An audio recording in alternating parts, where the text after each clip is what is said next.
All right, welcome back, everybody, to DangIT Prodcast, the show where we talk about video games, anime, manga. My name is Justin. And I'm Philip. And welcome back, everybody. For those who are watching live right now, it's a different time. Actually, It's the late night special. Late night special. We actually have done podcast episodes like at this time, like at a regular, like way back. But really, yeah, I think because of some feedback, Mark, we have then changed the schedule to earlier days, so it's been like 1 p.m. to go forward since then. I mean, that's the secret, right? Mark is the only member in this podcast panel that isn't on the West Coast, so like we always have to keep that in mind. Mm-hmm.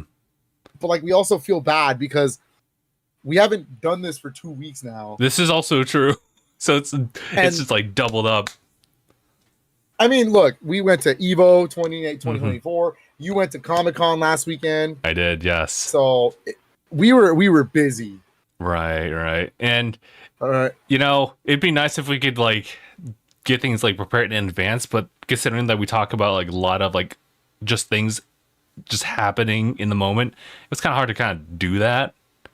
Well, I think it's also a little tough because you ended. I'm not trying to steal your story, but like you went out to San Diego in Wednesday, right? I did, yeah. So I was already through even it. Do an early podcast, like. This is also true, yeah. Like this would have to have been scheduled way in advance to just show something to people just like the day of, and it would be something kind of like irrelevant to like whatever news that we wanted to talk about. It's been a fun 2 weeks. How have you been, Justin? I haven't really seen you since EVO. Yeah, fair enough. It's been great. I'm not gonna lie. And coming back, you know, first like week of work, albeit it is a little bit like shorter than usual. Next week is gonna be the first full week, but it's been well otherwise.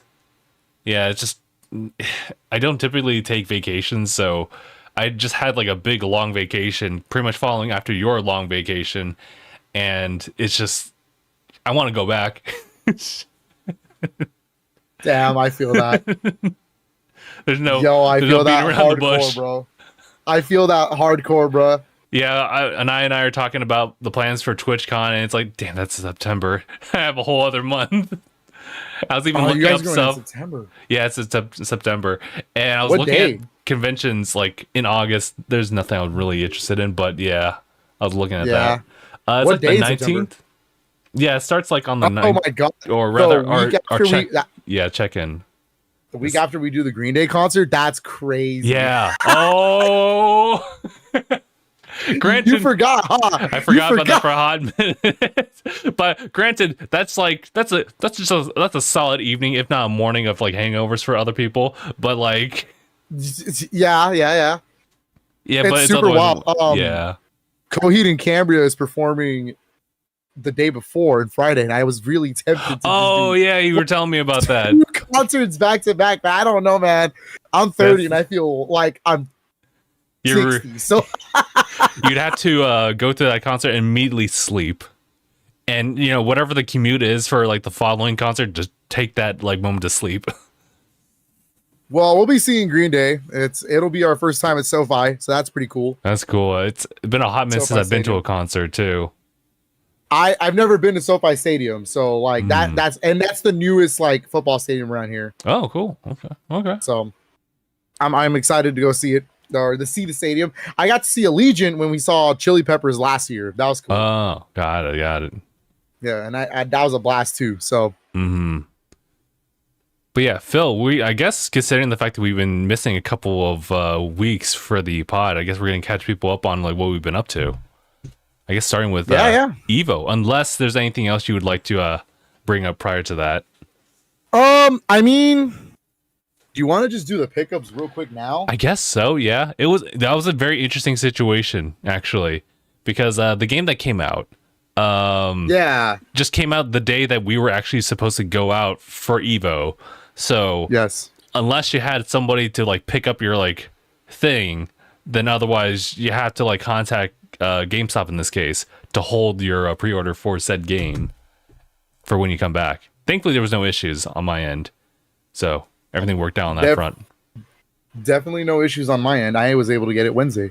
Hmm. I will not say how. Let's just say I have very good friends that we trust each other.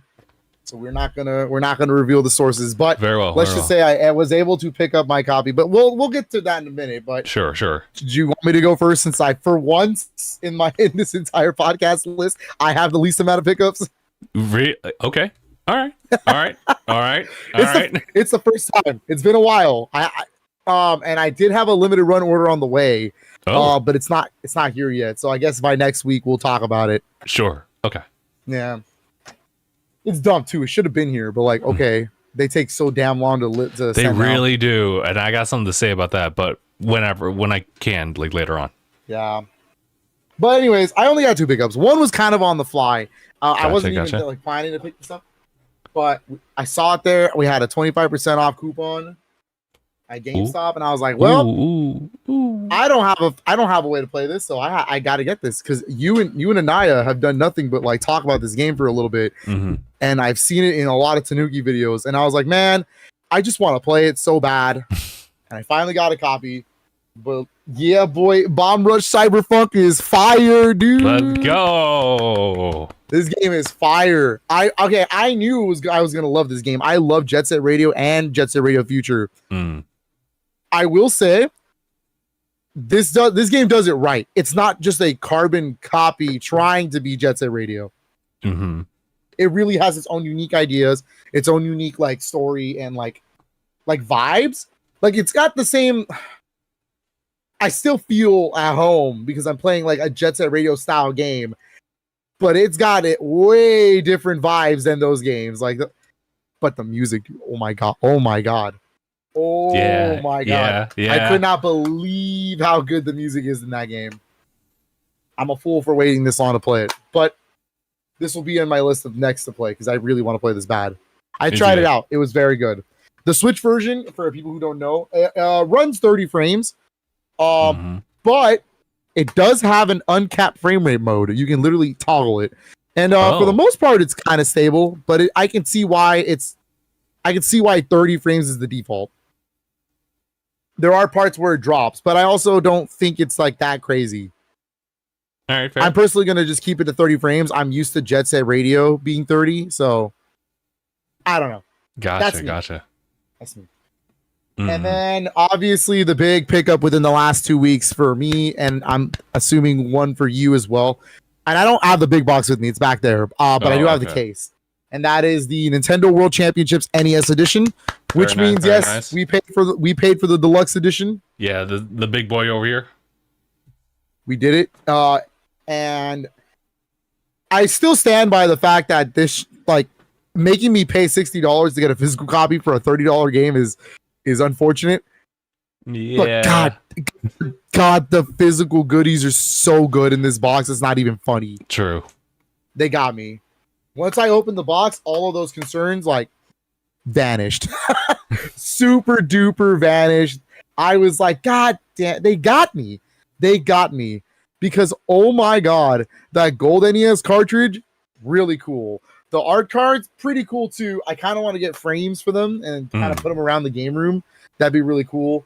But the cream of the crop, in my opinion, is those damn pins, dude. They look so good. They do. Yeah. Those pins were worth it. Those are like pristine.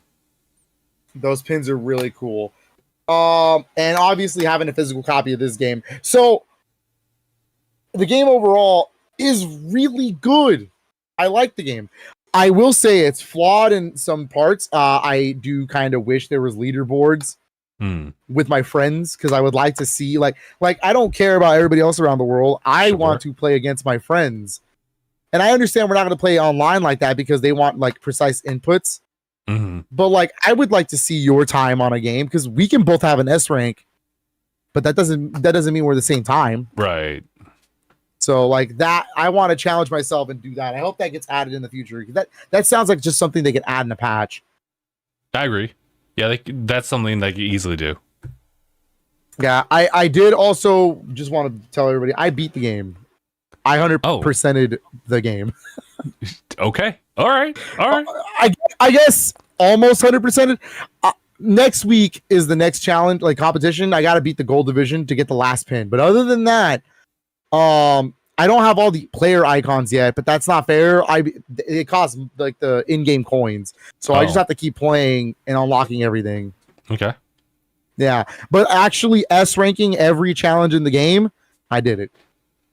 Very nice. Every single challenge. I am a Nintendo World Champion. All right. All right.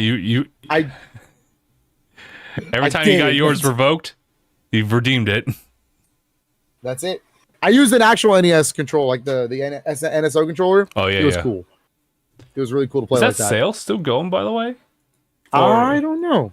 Yeah, I'll just double check on that one because I'm not sure. It's cool though. It's cool that a modern Nintendo Switch game supports that controller. That's really what I was like, whoa, that's kind of tight. Granted, they are NES games, and I will say, like I said, leaderboards are kind of flawed. I kind of wish I could see my leaderboards against my friends. I kind of wish there was more challenges because some of the game challenges, they got them right. Mario 3 was really cool to basically play most of the game. I was like, that's pretty cool. I got to fight all 7 of the Koopalings separately. But there was no speed run against Bowser. I was kind of shook. I was like, oh, I don't get to fight Bowser at all. Like that would be a pretty cool one. But there's a lot of weird ones. Like Ice Climbers only took 5 challenges. I was like, okay, weird. Okay. But I don't know. And then like Zelda 1, like there's no really like you don't do anything past like the second dungeon. So it's kind of weird. I mean, you fight certain bosses, sure, but like actually like figuring out certain things in certain dungeons, I feel like they could have added way more challenges. Yeah. But for $30, it's a pretty good game. I also want to point out it's worth getting all the S ranks, or it's worth beating all the challenges. I don't know if you need S ranks to do this, but if you get all the challenges done, you actually unlock a new mode. I didn't know that mode was in the game. It's called Legendary Trial. Justin, it is that's tough. It puts all 13 of the legend challenges back to back and tells you to speedrun the 13 challenges. Oh.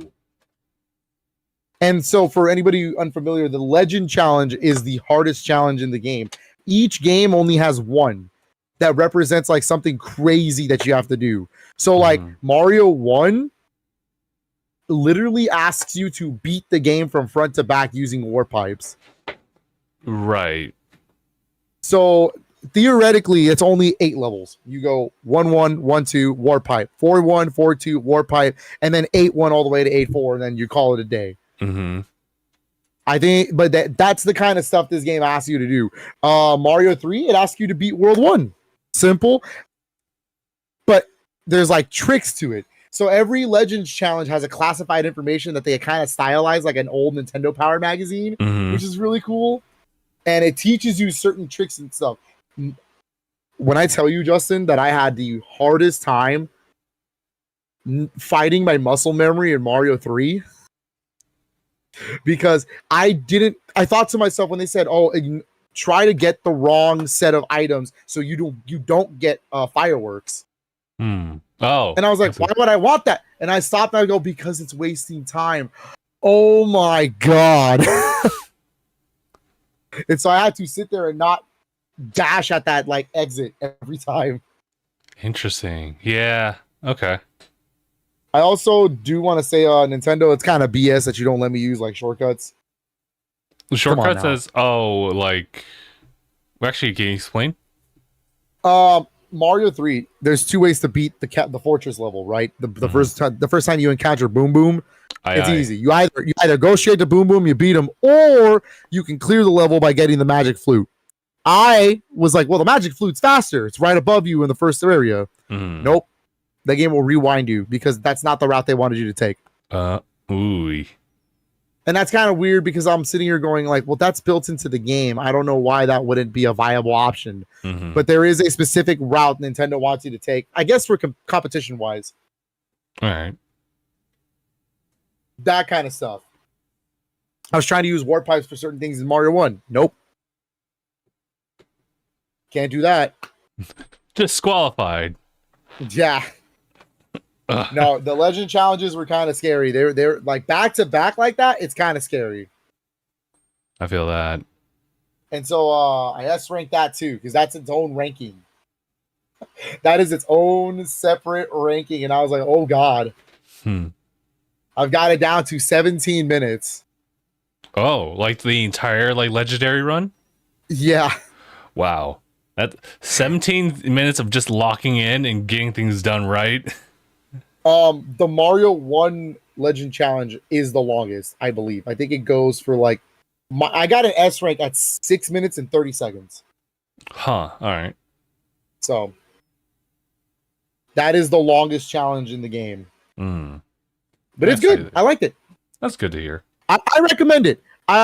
If you're not like a big fan of these NES games and stuff, and you just want to play it for speedrunning purposes, let me rephrase that. If you're not into collecting physical copies, the digital's fine. $30. That's the cheapest way to go, and I feel like that's a fair price point. Yeah. Can I also say that even if you don't care, I will say this is the most like touched up like physical edition just to make up for like the extra $30 worth. Just considering like the just the model like gold tinted like NES like cartridge to like the assortment of pins, like those are really good. Like you don't see that in a lot of like special edition like other games, honestly. So the fact that we have one for World Championships from first party, and it's nothing like say like I guess like Metroid like Dread or Fire Emblem Engage, like where those special editions like have like a couple things here and there. This is like the most that you're getting for like $60. Yeah, and it's not crazy because it's a full normal retail price. So yeah, it's cool. I liked it. I like the game. Yeah, I like it a lot. I haven't really played it myself yet, but I have seen the presentation of it. It's pretty solid. Oh yeah, that's really cool too. I like the menu music.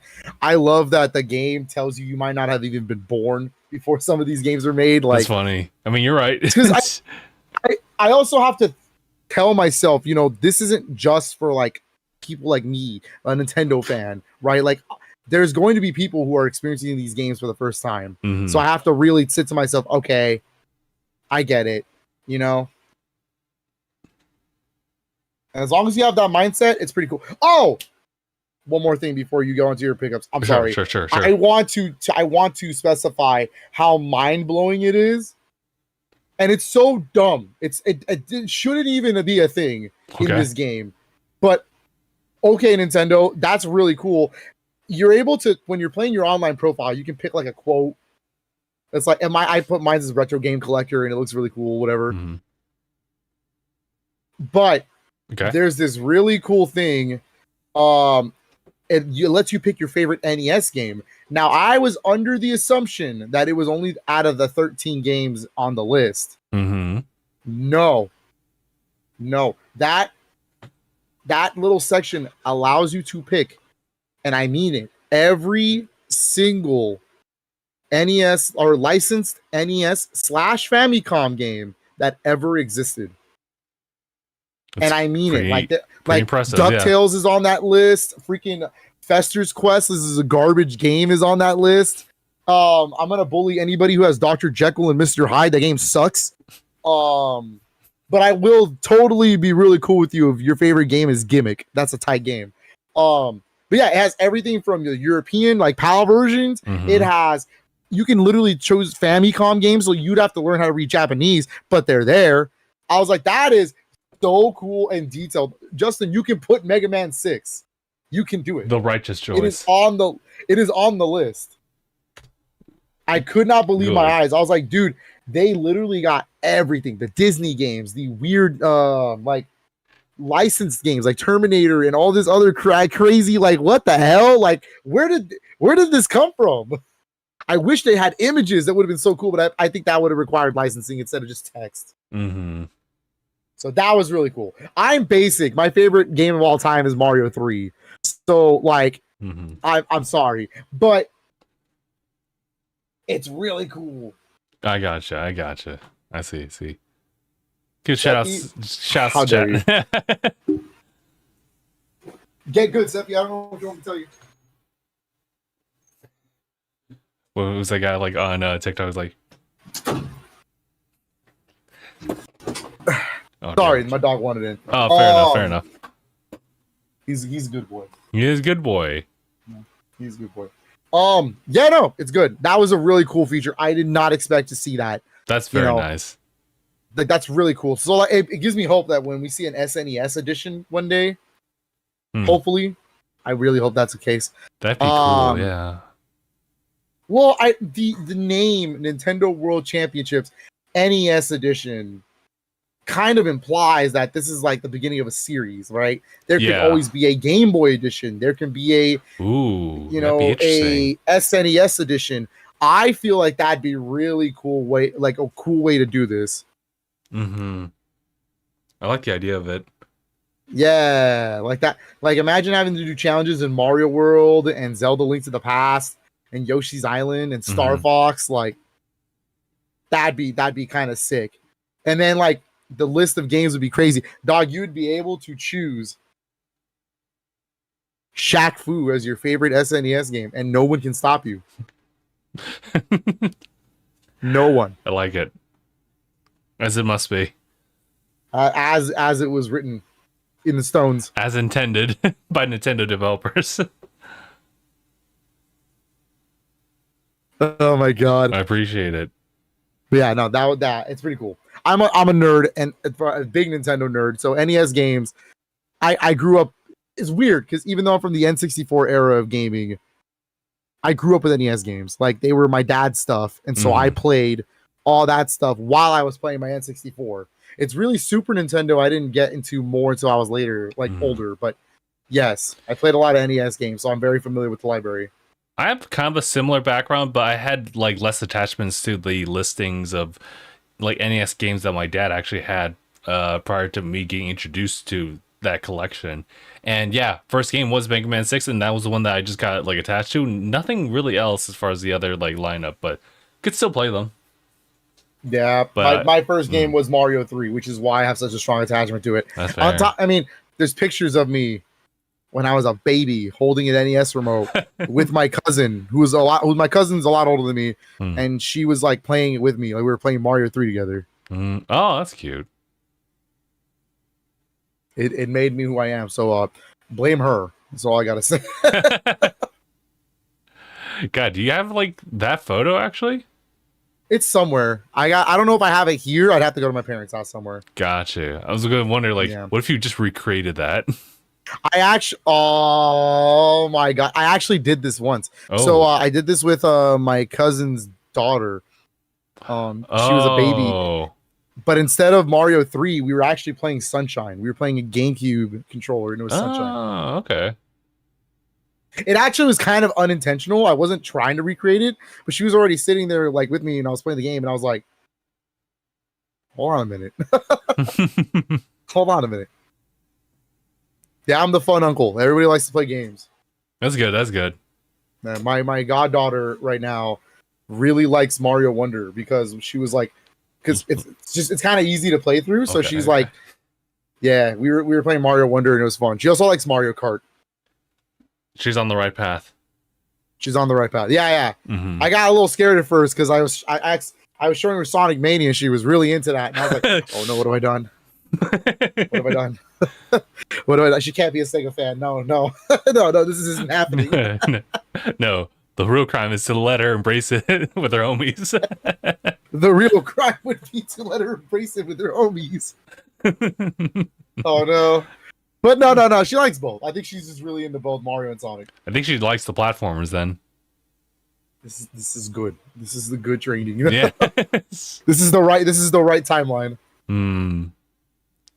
Sacred timeline, if you would. Yes. But Justin, what have you picked up in the last 2 weeks? This is a another thing to dive into. So obviously I got the NES edition here as well. This one's like all in the box, so I'm not really gonna pull everything out, but believe me that there's a lot of content in this physically. I would have shown it off, but it's displayed Yeah, it's like there. it. Like, how could you not, unless you're like me and you're just like, oh, let's just keep it all uniform over there if you could. But I have the gold NES cartridge displayed over there, and then everything else is in the box. Yeah. Albeit though, I have like, just as a quick side tangent, I'd have just rearranged like bigger like special edition type stuff in a different shelf than like the standard lineup. So there is that. But that wasn't the only thing I picked up. See, I guess essentially that was like my post Evo pickup. There was also a Comic-Con pickup, which is weird because Comic-Con's not really known for that. But the fact is that limited run just kind of shows up over there, and they've done it for a good couple years, and you know, I've been kind of like on and off with it, but they had a good streak of games that I was like actually really interested in. So I have like what, 4 of them here. We have, actually, let me just go in order of like the ones I actually requested. We have Persona 3 Portable right here. Nice. Let's and go. Shiny. Is it the foil? Yeah, it's the foil, It's the foil variant. one. Yeah, I see. I hate you. It's so cool. You're gonna I'm hate sorry, me even more. I'm jealous. We also have Persona 4 Golden. It's also the foil variant. I didn't know that was a different variant. Yeah, they announced that they were gonna have 5 variants for Comic-Con exclusively to them. Ooh. And I was like, oh, and then it's cool because like I already have the games from them, but like the variants, man, they look cool. That's fair. And just to let everybody know, I did get an update just recently for, what was it, Persona 3 Portable or Golden's like Grimoire Edition on the Xbox platform that I ordered like way back. So just that, I am double dipping on that one. I just saw it and I was like, it's just right there. It's tempting. It's super tempting. But you know what? I'm not going to lie. These look really sick. So fair enough. I mean, it's cool. You'll have different versions with different covers. This is true, yeah. Yeah, I guess I could just like flip it over. Yeah. Well, Persona 3 doesn't have an alternate, but the Persona 4 does. Persona 4 does have an alternate. Because they're like, there's the original Vita, right? And gotcha. That version you're looking in front of you is the Vita version, the Vita cover. That's sick. I also double dipped back in the day for those two. I have it on PS4 and Switch. My PS4 version of Persona 4 is the other variant. I keep the Vita variant on my Switch. That's fair. I'm thinking that I'm going to do the exact same thing.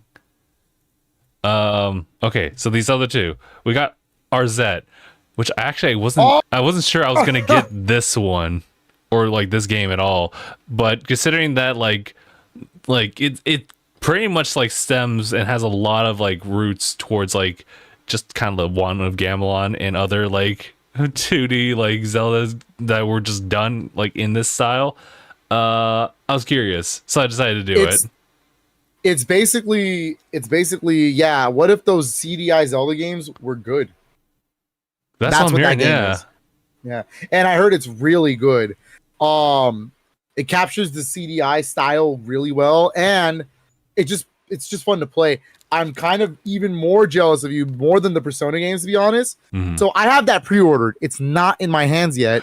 Oh. But I actually like that cover way more than the actual limited run cover. I'm so mad. That cover is so cool. It is kind of nice, yeah. I look closer because the other one's kind of just it's just the key art. It's just the key art. Which is fine. It's cool, and I don't mind having it on the shelf. That's really the whole point.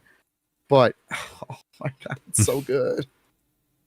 I'm very jealous. I have it bundled with Rocket Knight and Felix the Cat. Okay, so that should be showing up at some point. In some point August? Soon, yeah. Yes. Because I have quite a number of things showing up in August as well. And the last thing is Gargoyles Remastered. Yeah, there you go. Okay, that I do have in the collection, yes. Mm-hmm. Gargoyles is cool. It's a remaster of the Sega Genesis game. Mm-hmm. So there was a Sega Genesis exclusive game for like part of the Gargoyles series, which is, by the way, one of the best Disney series. I promise. Promise. Yeah, and it's really cool. You can play the original in that version as well as the remaster, which kind of uses just like a art style similar to the show. It's not exact, but yes, cool. You'd love to see it. Shouts to Death Zero, by the way, in the chat. Just saying hello, but got hit with the ads. The ads should be over by now, but yeah, that was kind of unexpected. I think there was another game that I was looking for, and it was like the Castlevania game, one of the collections. It was one that just had like only 2 games per se, right? They didn't have Requiem? I didn't see it. Like, I did not see it. That must have gone. That must have been that must have just like yeah, because I went in on Friday, so Thursday was like open to people. So I guess, yikes. That variant's cool too, because it was Rondo of Blood, right? Mm-hmm. Because the original cover, which is the one I have, is the Symphony of the Night one, which is, I know that's the one everyone wants, Symphony of the Night, but I love Rondo of Blood, so I would have been super cool for that one too. Mm-hmm. But yeah, I think that that's all as far as pickups. That's all I got. Yeah, So you want to talk about our expeditions at Evo? Yeah, let's do it. Yeah, so obviously we talked about Nintendo World Championships. That was kind of the precursor to Evo, but we did drive over not evening. It was actually that morning, Wednesday morning, driving over, getting to the hotel. I can kind of summarize like day one. It's not really much because it was pretty much just us getting ourselves comfortable, and then the following day is when they opened things up. So we've driven over to Vegas.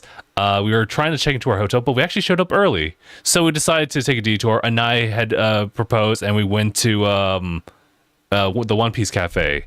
I don't know what happened to that cup. Oh, it's actually hidden over here. But I don't know what happened to my cup. I think I gave it to Anaya. Yeah, you gave it to Anaya, actually. And I'm thinking about doing the same thing for him too, because I'm just trying to reduce like the amount of stuff I got.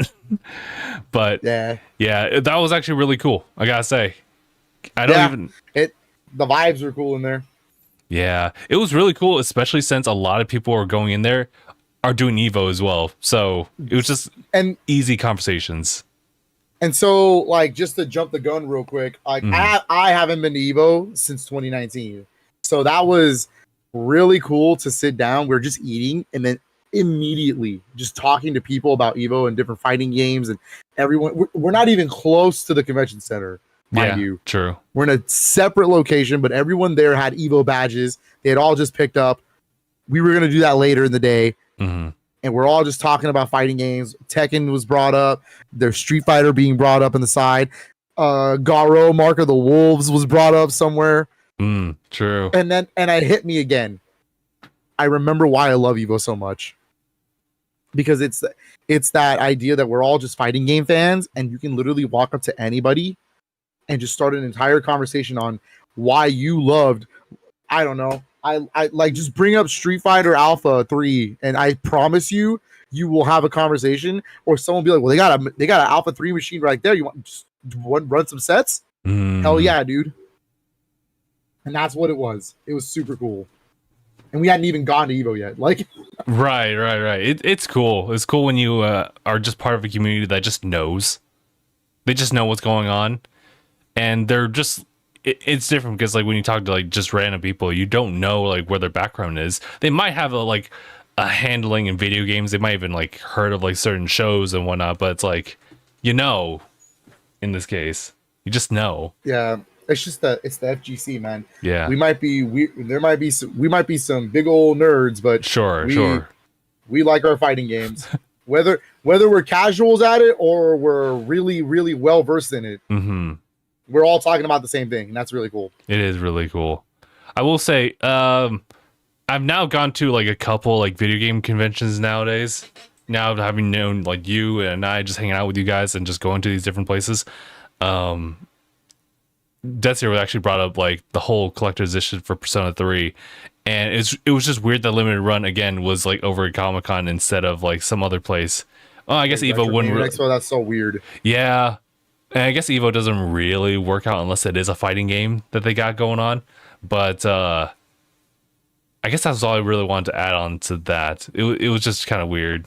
Because I know that the next thing that we're going to talk about is actually just kind of like our hands-on in both, the convention as a whole for Evo and also the games that we tried out, which was like quite A lot. quite a lot of them. But I think as far as Comic-Con's concerned, they don't really have a lot of those per se, and I get that. So just to preface that. Yeah. I mean, it makes sense.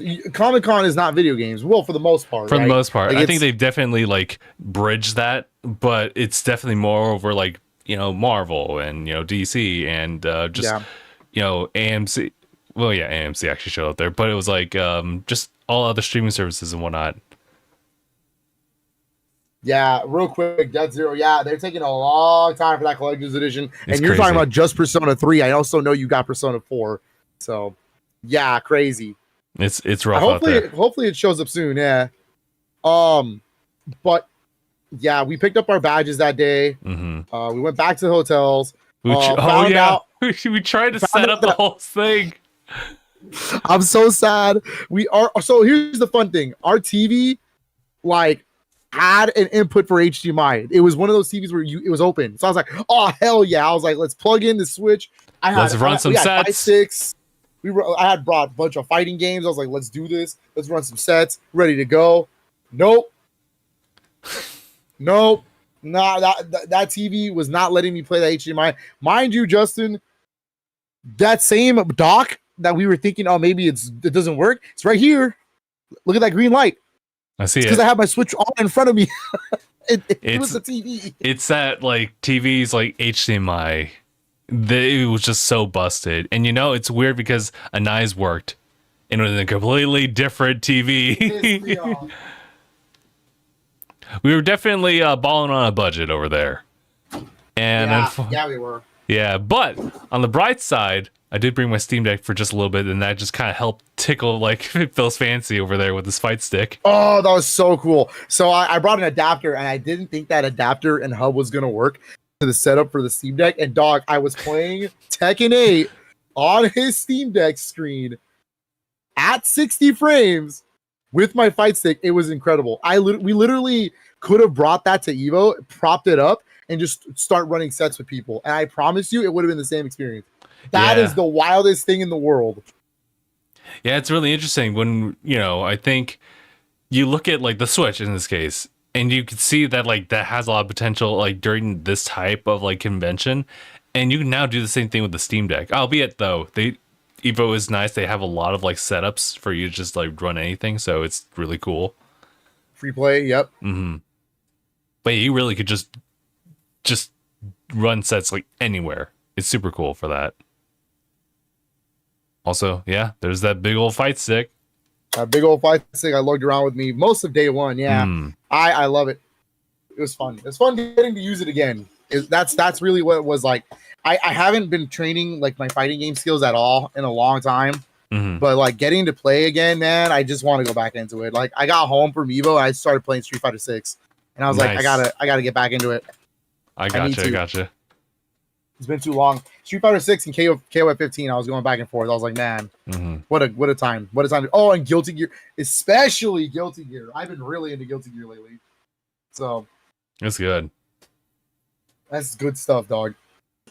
Yeah, it's really cool because it's like games that nowadays are, well, I mean, there's obviously like new games, but there's also games that they'll just like do highlights on that have like been out for like quite a while, and at this point they get sales, especially during the times like this, just to encourage like more like people to play them. So I definitely took advantage of that as well.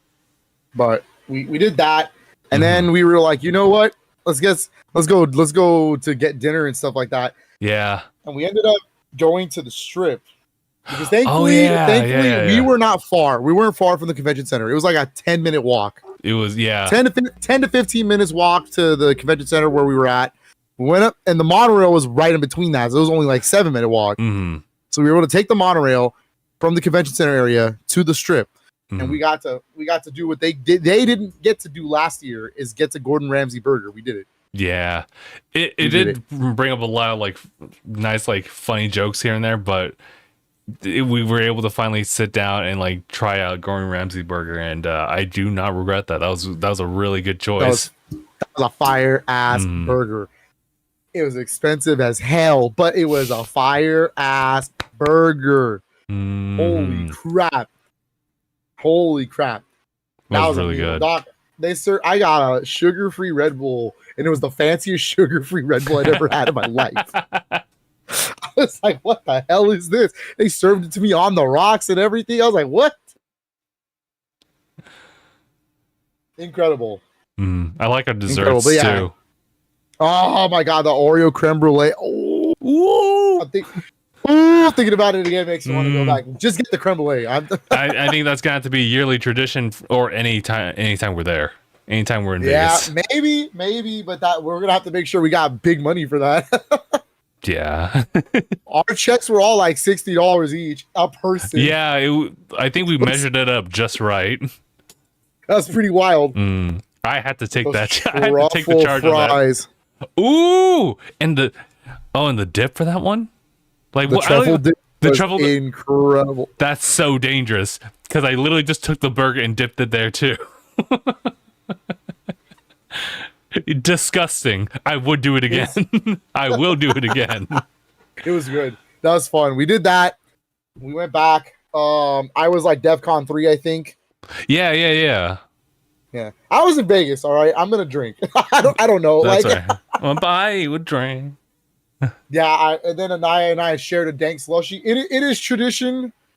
Well, back in I can't believe I'm about to say it like that. Back in my day, it was tradition that the day before we go into Evo, we would always get some dank slushies, or rather, alcoholic slushies. We call them dank slushies because it's funny. And so we were sharing one back and forth, and we just like down that whole thing. Yeah, it was impressive. It was pretty much done by the time we got back. What's funny is that it was pretty funny. We took a detour because we took one wrong way, and then that was when we walked out, like, because we had to use the bathroom. That's when we discovered that like a fair portion of like that drink didn't actually have the vodka like extra shot like added into it until you kind of like pulled it up, and it's like, oh, there it is. I asked for an extra shot. And you're typically not a weirdo. I'm like, oh, it has to be this specific one. No, I go, what's a good mix with this one? They go, I'd take a vodka. I go, throw that in there. Sounds good to me. And so like they threw the extra shot, but it was kind of like that effect. You ever seen Pirates of the Caribbean at World's End when they're like under the boat, underwater, and they're walking with it? The water is not reaching their neck. Right. That's what that was. I was so curious as to how they did that. Yeah. The little vial that was upside down in it was not taken out. So I was like, oh, I'm to the vial. And I pulled it out and I go, oh, clink. Ruh-roh. And that's where it really got crazy because I was like, no way. Yo, this is basically just alcohol at this point. Like, and now it's super concentrated. Concentrated on getting into my body. That's what it was. It was fun, though. It was a fun time. Yeah. It was a very, very fun day. Very fun first night. It was. You know, we were just chilling. We were hanging out. Got back to the room. I passed out on the couch a little bit because I was DEFCON 3. Yeah. You know. I got up, oh, yeah, go ahead. And sorry. I got up and got to bed. I crawled back to bed. I was like, oh. It was funny. So, Anai actually booked 2 rooms, or at least I guess they gave him 2 rooms. Yeah. I believe that's just because how the hotel is set up. Gotcha. And so he decided to go for the single room because this guy will never ever want to sleep next to me ever, and I don't even know why. I'm hurt, Phil. Oh my god. That was out of pocket. I apologize. Anyway, so we share a room, and this is when I find out, and you tell me too, that you're actually a pretty light sleeper. So you pretty much wake up to a lot of things. So when I told you that, yeah. And you are 100%. No, I couldn't even tippy toe. I was up later than him, and I couldn't tippy toe anywhere around him. I would really? I'm across the room, bro. I'm across the room just playing my Switch, and I would look over, and you're like dead, right? I get up, and immediately you're like, and then go back to, and I'm like, really? Hell no. I was like, hell no. Well, I apologize if I spooked you with that. I thought it was more like a pleasant, like, oh, there's like someone like just kind of walking around, or it's like you just getting like going into the bathroom or something like that. Because for me, it was the other way around, where it's like you're passed out on the couch. If I walk into that space, you're there. You're awake. I'm like, oh, my fault. I just wanted to lock the door. I think, well, for me, it's weird because if I'm not in a bed, I'm not actually sleeping. Like I'm like dozing off here and there. Like I'll be sleeping. I'll open my eyes and go, what am I doing with my life? I need to get up. Jeez. But then some nights, that's when I was like finishing games. Like I finished the Link to the Past finally. Oh yeah. So you can hand me my Nintendo card back because I did it. I finally officially in my life beaten a Link to the Past, which is weird. I never done it before. But I did it. I beat a Link to the Past. I beat Phoenix Wright Ace Attorney. Very nice, very nice. The even the additional content for that extra one. the fifth episode that's DS exclusive that's on the trilogy. Did that. And yeah, I was just playing games at night when we were not at Evo. That's what I was doing on the couch. Yeah, I tried to do that. I just couldn't like keep up with that. It was just like, you know, I got to turn the brain off and then go to sleep. Yeah. But day two or day one? Yeah, day two. Yeah, day two is day one of Evo, and that was fun. We woke up early. We lived off McDonald's. We really did. I was concerned about my weight. Not really too concerned anymore. Not too concerned, considering it was like we were sweating it out all the way there. Back. This is true. Like, oh my god, dude! Why is it was hot? It's middle of July. It's hot as hell over there. Humid. It was humid. You're sweating bullets just on a 10-minute walk. Yeah. So like honestly, I was fine because I said as long as we like eat properly and not like overfeed, we're good. Because we're just gonna go back and forth all day anyways. We're gonna sweat this off. This is true. We really worked. That's what we were doing. Yeah. But we got McDonald's in the morning. We headed back towards the convention center. No. We bought water. We bought water because we needed it for the room. Yeah, we did. And then we headed towards the convention center for the first day of Evo. My God, it was so cool to walk in there because that was an eyesight to behold. Like, yeah, just walking in reminded me. First of all, I forgot PlayStation bought Evo. Right. So I was like, oh, there's a whole PlayStation booth. Astrobot's here? It was a pleasant surprise. That's a weird game to be here, but hey. I mean, when you're sponsoring the entire thing, then you might as well. Well, no one can really say anything. Yeah, I mean, it was cool. So we got to play Astrobot. We'll talk about those games in a minute. Sure. Like, we got in there, and we were just... And the first thing we did, and I shit you not, the first thing we did... I promised you all that this is what we were going to do the first time we got in there. We went straight to the Marvel vs. Capcom collection and we got to play that. And I was so hyped playing it, dude. It felt so good to play that again after all these years. Yeah, you and I had some experience with it, both of you together. Because I've definitely seen it. I've never actually like played it. So, Anaya and I have been friends for a long time too. And you know what? Looking back on it, I don't think we've ever actually played MVC2 together, ever. Yeah, like we play a lot of fighting games together, but I don't think we've ever actually sat down and played sets of MVC2. MVC3, sure, we played a couple sets on that. I think we and him have never played MVCI. Sure, but anything before 3, we've never played together. My experience with MVC2 overall has been like I used to play it in some arcades back in Mexico. When I was younger, when I used to travel there all the time. And the thing is, in Mexico, the MVC scene is not that big. It's not. We're SNK fans, all right? We're not beating that allegation either, all right? I'm telling you right now.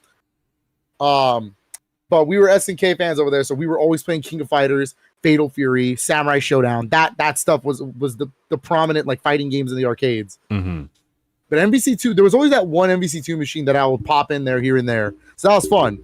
When I got, and in the States, my experience with it was I had the PS3 HD version. So I was playing that all the time with some friends.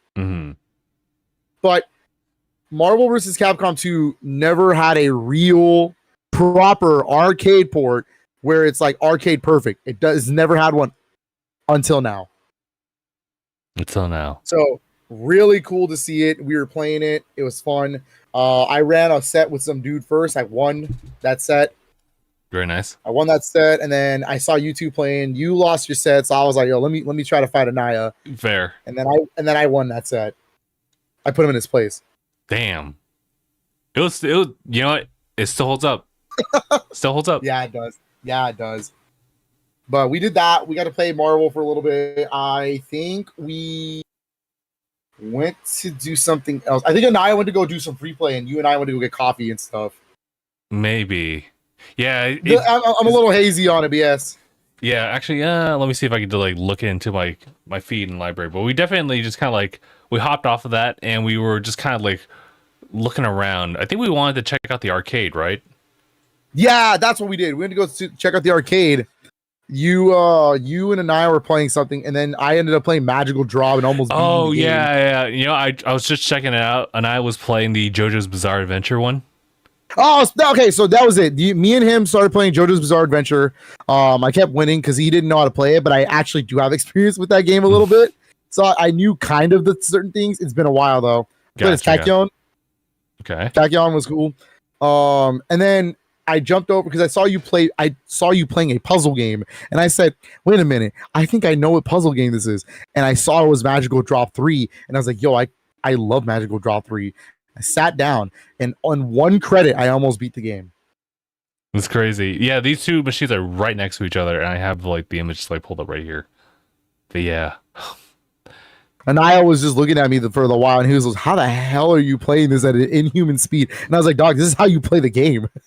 This is how you do it. This is how you play. You have to be fast, dude." Fighting Persona Field, man.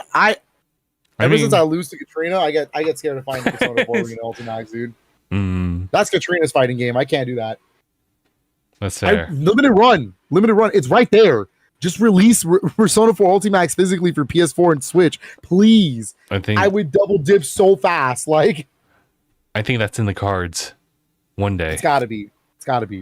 But yeah, anyways. Following after that, I forget exactly what I think Anaya was just gonna run some sets with Tekken. That's where we like split off with him. He went to go do free play with Tekken. That's when we just kind of like went about and just checked out some other booths. We were checking like some retro games. We pretty much like went in that direction, and I have an image right here. It was Gamers for Change. They actually, so fun fact, they actually work with premium edition games themselves, and they actually have variants of their own games. That's what we saw on that wall, was their own variants of releases from premium edition. So they were actually selling brand new premium edition stuff if you had missed out on it. Yeah, which honestly, that's a really good opportunity because like I really did check like their website, and premium edition does not have them available. Yeah, and those were their own variants. You couldn't even get those on the regular website. Gotcha. So it was pretty cool. I didn't end up picking anything up from them. I just wasn't in the market to look for retro games after spending that much money at Retro Gaming Expo. So I was like, yeah, fair enough. That was a lot. I almost bought, I was looking into the games they had. I almost bought Raji because I actually missed out on that. But maybe next time. I don't think it's that expensive to find. So yeah, I was kind of more taken back by the premium edition games there, but also like the soundtracks that they got going on. Yeah, that was cool. But after that, we actually went a little bit further up, and this is where I get this photo of Phil, hands on his face. He sees Rivals 2. Dude, I forgot Rivals is going to be there. I have gone on quote, and I still stand by this quote, saying that Rivals of Aether is almost like if like Smash Brothers didn't exist, Rivals of Aether is the best like platform fighting game. Ooh. I'm not even kidding. Like Rivals of Aether is that good. So when I saw that their sequel, the new sequel that's coming out late this year,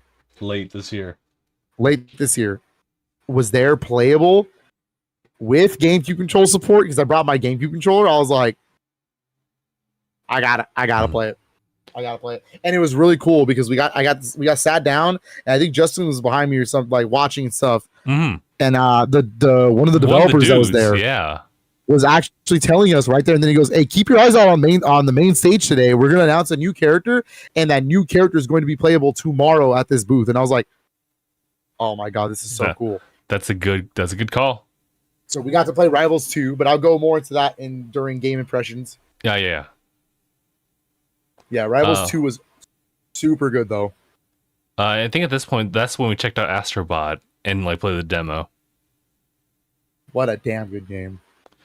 What a it is a damn play. good game. It is that Sony like 3D platformer. Yep. That is going to be when I pick it up and play through it this year, that is going to be up there for like top 10. I can already tell you right now. Like when we do our top 10s for the year, it is going to be up there. Mm-hmm. It's so good. Again, later when we get to impressions, but yes, it's so good. After that, it was kind of a little bit of wandering time. Yeah. But I will say we did want to do this thing with Fatal Fury. Yeah, so we got to go into the line for Fatal Fury, City of the Wolves, which is the first sequel since 1998, 99. I don't remember the exact year.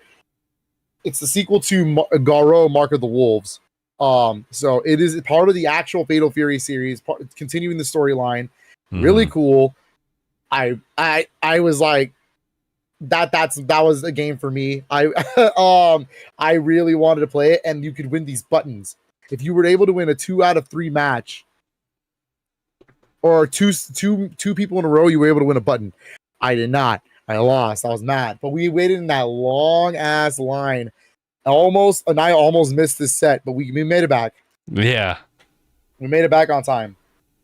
And that's right when we got to see Anaya do his first round of Evo, his first round pools. Yes. And what a show for first round. It was good. It was good. He lost his first match, so that immediately put him in loser's bracket, which was upsetting to see. It was concerning for sure. I think Anaya is a person that needs a first match, because after that, he was locked in. He didn't lose a single match after that. He couldn't afford to. And he went 4-1 that day, just straight up. Yeah, he got through all those matches like back to back. Yeah, honestly, I gotta say my favorite one out of all of them was definitely like the versus Kazuya fight, where they actually ran the time, and it was just my god, so crazy. That was the scariest thing, dude. They got down to the very end. Like I'm talking, like each one had 1 round each. Last like part of the set, the slow mos, dude. I was like, scared as hell. I wasn't even the one playing. I was scared, dude. Even the Kazuya player got up and was like, damn, that was good. That was some, and to quote everybody in the FGC, that was some good ass Tekken, bro. Like, that was crazy. That was fun to watch. Yeah, so Anaya did not drown in pools this year. So big shout outs to him. That's really the goal. That's really the goal for everybody. You don't drown in pools. Don't drown in round 1 pools. If you can make it out of round 1, you get that free Chipotle burrito card. You did it. You made it. You are living up. Yep. You're literally like better than like a fair number of the players. Yep. So after that, I think we bounced at that point. I don't know if we bounced in particular. I think we went to go. Did we go see Dragon Ball Sparking Zero that day or the next day? I think it may have been the next day. I don't have any images of us like actually like walking towards it. No, you know what? You're right. We bounced. We had to go get lunch. Yeah. We were getting hungry. That's what it was. We bounced and we went to McDonald's for no. We bounced and went back to the room for a minute. Okay. Yeah. I remember that night knocked out. Yeah, that was when Anaya knocked out for a minute. And then I wanted to go back to Evo, so we were like, hey, let's go back. Screw it. Like it's night, like it's closer to night where they're getting close to closing. What could go wrong, right? And it turns out that's when you can really play some games because ain't nobody there. That's true. A lot of people just kind of just head back to hotels to go out on the strip, whatever. Yeah, and that shortens a lot of the lines. We got to play multiple rounds of not only Fatal Fury Mark of the Wolves again, City of the Wolves, sorry, Fatal Fury City of the Wolves. We also got to finally play because that line was long when we walked in there. I was like, oh, we ain't never playing this game this weekend. Nope. We got to play multiple rounds of Riot Games 2XKO. So that was super cool too. That was great as far as the experience. We'll talk a little bit more about like hands-on like impressions, but it was good. It was good. It was good. That was good. We played that, and then we played multiple times. Like it was like you and me got to be in a team for a while. I got to see Anaya like be in a team with some people. We got to talk to people in the Fatal Fury line. Like we were just hanging out like that nighttime. Yeah. And then after that, we went back to the room. That's when we picked up dinner, and then we like picked up food, and then we went to bed. We went Mimi's. That we were tired after day one. Exactly, and it was just the start of the routine again the following day. Yep. Because day 3, day 2 of Evo, Saturday, yeah, did the same thing. We woke up, got McDonald's breakfast, walked back. What did we do in the morning? Oh, Death Zero was asking, like, how did you manage to sleep with Philip in the same room? Dude, when I hit the beds, I'm out. Like, when I commit... I don't know. I snore loud, yes, but it's fine. Yeah, I was able to sleep through that. But granted, I've had some experience with, like, a loud snore, so it's fine. Yeah. After that, we got back to Evo. We went back to Evo the following morning after eating, and yeah. What did we do? We were just roaming around again, and it's kind of sticking to some arcade games. We got coffee. That's the important thing. Yo, sorry, I cut that shot on Anaya. Yeah. Dunkin' Donuts, I was not familiar with your game, and so now I understand why Ben Affleck likes you so much. Because that blueberry donut coffee was fire. I'll never forget it. Mm-hmm. Now I understand why there's a Dunkin' Donut in every corner of New York. I never understood now. Now I know. Now we know. Now I understand. We did take a look at the PlayStation booth again. I think that was the opportunity for Anaya to actually try out like Astrobot. Yeah, he got to try it out. Mm-hmm. And I think my next photo here is just, I think it's literally an hour after the previous image of like the PlayStation consoles and their different variants on plates. I have the 2XKO like pin. So we definitely had gone back to that. Actually, you know what? Yeah. I have the jacket on. So yeah, we were just looking for things to like buy as well. Oh, that's what it was. You went to go look for the jacket in the morning. Yeah. But Anaya and I went in line for 2XKO. Yeah. For 2XKO, because for some weird reason, there's 3 different 2XKO lines. One for leverless arcade sticks. One for PS5 controller support or pad, and then one for like regular arcade stick, that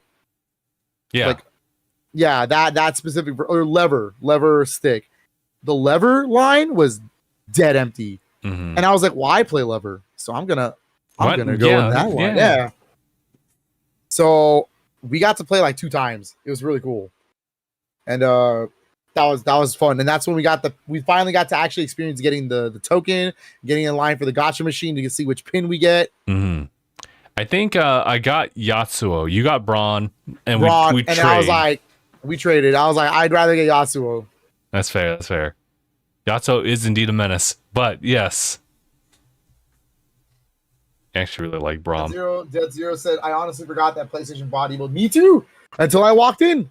Until I walked in, the big old PlayStation booth is just chilling there. Yeah, I don't have a lot of other things that showed up there, but if we were buying a lot of stuff, because I obviously, like, when I got my jacket, I'm not sure if we had, that was when, like, and I got, like, his fight stick there, or later on. Fight stick that day, wow. He did. But we were chilling for a little bit. That's where we stopped by Chipotle's little booth, and that's how we got a little buzz for that. We did. I have it attached to my stick now. So if you can see there, it's the Chipotle. It's kind of dark, but you can kind of see the... Yeah, that, like... Was that the low punch or low kick? I put it as my low kick. Oh, that's fair. Blue, so I was like, that's X. So, I put it on the stick. It's pretty funny. Okay. Also, apologies everybody over on Twitch's side. They're saying that the stream keeps buffering. And also hello to Delightful Moose. Yeah, let me see. Stream keeps buffering on phones and laptops, and plus it doesn't really show up on PlayStation. I apologize everybody. I think that might be just because I'm splitting up the signal quite a bit. Maybe. Yeah, it's playing both on YouTube and on Twitch as well. But I typically have not had like too many issues with that, but this might be one of those cases. Maybe. But we did that. We were just chilling. Saturday was a little bit of a blur because we got to. Yeah. Oh no, we played Dragon Ball Sparking Zero. That's what it was. That's fair. Yeah, we got to play Dragon Ball Sparking Zero. That was really cool. And then after that, the Chipotle Lounge. Yeah. We had to chill there for a minute. Mm-hmm. We were pretty much kind of waiting for a Nice round. Yeah, because then once it was about time to go over there, and we got over there, and we started up round two pools, and unfortunately, our boy got eliminated right there, and then and it was really funny because he literally said, like, Anaya was telling me, like, I was like, hey, any problems you might have right now? And he goes, if someone picks Steve, I'm screwed. This dude picked Steve, and I was like, oh my god. And it was basically game over right there, yeah. So, rip. But, you know what? He did really good this year. 4-2 is very, very good in my book. Mm-hmm. Getting out of pools is really the goal. So, if you get out of pools, you're a champion in my book. So, very proud of him. He did good. He did very good this year. So, after that, that's when we went to go eat lunch again. But we got to eat in the cafeteria. Man, that food was expensive. Oh, yeah, you're right. I remember that. That was a rough one. But, I mean... That mid-tier burger, yeah. Especially in comparison. Yeah, that was a mid-tier ass burger. Come on. Come on, Convention Center. I mean, I get it. Like, it's a convenience type of thing. Although the convenience of finding a seat isn't there, but... Yeah, no, that was atrocious too. But we did that, and then we got back inside, and then we just went to go play more games. I think we got to play Hunter Cross Hunter, Nen Impact. Yes, I believe so. Yeah. I don't know if that was the immediate next thing, but we did get to play more games. I know for sure. Mm-hmm. What else did we do? We got to play more arcade games. I know Anaya was playing every single Tekken.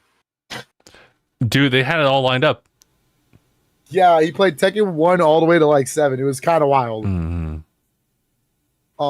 And then I think I went to go play Rivals 2. Yeah, I went to go play Rivals 2 because Orcane got announced. So I was like, oh man. And then I played Orcane. That was fun. Mm-hmm. And that's when you finally sat down to play too. Yeah. Yeah. So we got to try out Rivals 2 proper. That was fun. Mm-hmm. And I think eventually we just went back to the room because you guys are feeling kind of tired. I guess so, yeah. Yeah, you guys are feeling really tired. Anaya went to go sleep. Oh, he was going to meet up with a friend. That's right. That's right. Yeah, because we need to cool off for a little bit. That's when we like hopped over to Anaya's like room and we're running sets there. That's when the friend came up. Sets. And you made a decision to go back and play some demos. And I was like, I kind of want to go back. I want to be in the Evo. Like, we paid money for this. I'm going back. Like, that's fair. That's true. So, and then Justin wasn't going to, but then he was like, you know what? If I didn't, I was going to be a shut-in. And I was like, yeah, let's go. So we went back there, and good idea because we got to play way more 2XKO that night. More Fatal Fury. We got way tons of hands-on for those games. Mm-hmm. And the more we played Fatal Fury and 2X, the more we started learning. Like, it was fun. Yeah, that was the we started really getting better and better at it. So that was really tight. So we did all that day 2. That was basically just day 2 in a nutshell. We got back to the hotel. We ordered food. Yeah, it was a weird thing because the time was a little bit off. We couldn't really quite sit down at a McDonald's to eat, so we kind of had to DoorDash it. Yeah, DoorDash it to the hotel room. Pretty funny. But yeah, that was it for that day. And then day 3 Evo, which is day 4 for us. Mm-hmm. Finals, baby. God damn. I forgot how finals felt until I was in that room. Although, Evo, can I be 100% real with you? Mm-hmm. Man, you did not handle finals well at all this time. I understand why Mandalay Bay now charges an extra ticket to make sure that shit like this doesn't happen because, oh my God, they oversold the final seats. Mm-hmm. So we were smart enough to get in there during Grand Blue Fantasy Versus. Mm-hmm. because like no one was really there yet because everyone was going to be there for Guilty Gear and up. Right. So we got pretty decent front row seats on the side. It like pretty clear seats, pretty good. We were just chilling, and we didn't leave those seats at all because the bathroom lines atrocious. It was gross. It was disgusting. It was atrocious. Trying to get into the bathroom was terrible. I missed like half a Guilty Gear because of it. Yeah, that was insane. But then I was like, and then some dude and me were like, wait, what are we doing? Let's just go out real quick, use the bathroom, come back in. Nope. We almost did that, and we looked at the line, and the line was going from where the finals was being held all the way down to the end of the convention center. And I was like, that's ridiculous. So they were only letting people in when people left the finals area. And I was like, that's insane. Let's not leave then. So we stayed at least up until the end of Tekken 8, and that's when we left home or left for home. Pretty much short and sweet, simple. Yeah, that's basically all it was. But man, the energy in the finals room is so crazy. So good. It's so good. Watching Heihachi get revealed as a DLC character and Anaya freaking out on me because he was like, no way, it's not Heihachi. And I was like, dog, it's totally Heihachi. Bro, they literally just said Mishima. Like, yeah. He's like, but he's dead. And I was like, so was Bison, but here he is. Like, Heihachi completely dead. Heihachi is completely dead. Liar. That was fun. It really was. That was fun. Seeing Guilty Gear Season 4 DLC, which unfortunately got kind of leaked beforehand, but that's okay. That was cool. Yeah, it was cool. Being in the finals room during announcements and the finals itself, man, Guilty Gear was crazy. Guilty Gear, in my opinion, was the funnest one to watch. I could not believe how like interesting Guilty Gear was.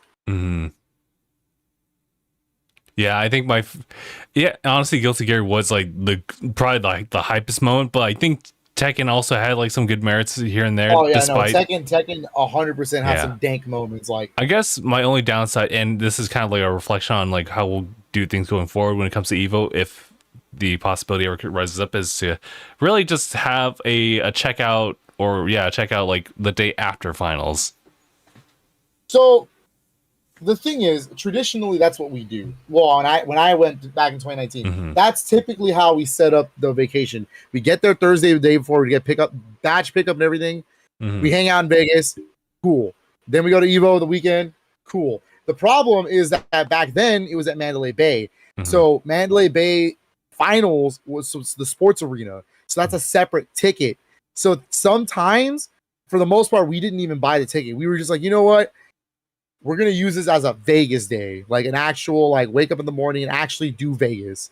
So that would be the day, like with some other people, like, and when Katrina was going with us, we would use that as a day of going out, going to the casinos, you know, like doing Vegas proper, and then leaving Monday, still leaving the day after. But we always did that in case we did get finals tickets because we wanted to watch all the finals and then leave after and still do Vegas at night. That's what it used to be. Yeah. So if they're going to do this again, where finals is included again, going forward, we should give us the extra day. Yeah. Consider leaving on Monday again. All right. Fair enough. Also, just an FYI for people, I've tried to make like adjustments on stream. It might be one of those things where it's like we don't have the bandwidth to support that, or I can't make the changes like midstream despite me actually making selections. But yeah. Just an FYI. But yeah, that was basically day 3. We got out after Tekken 8 and we went home. Simple, short and sweet. Would you say? Sorry, I was gonna make another Kingdom Hearts joke. Simple and clean. Yeah. No, I heard you. I saw it coming a mile away. Yeah, that was Evo in a nutshell. It was fun. I can't wait to do it again. We played so many new fighting games. So many new games in general. I think let's start with the 2 games that aren't like traditional fighting games. Okay. Yeah. And Yeah, first one was Astrobot, and oh my god, Astrobot might be one of my game of the year. Like it's contenders. Like it was a game. Astro's Playroom was a game that did not need that polish, and they still went and polished it and made a brand new game out of it. And that new game is incredible with new ideas, new like crazy ways to play with Astro. The visuals are a treat. The DualSense features are out of control. They feel great. The little doggy as your jetpack was incredible. 10 points for that. It was fun, dude. This PlayStation's back to making platformers, man.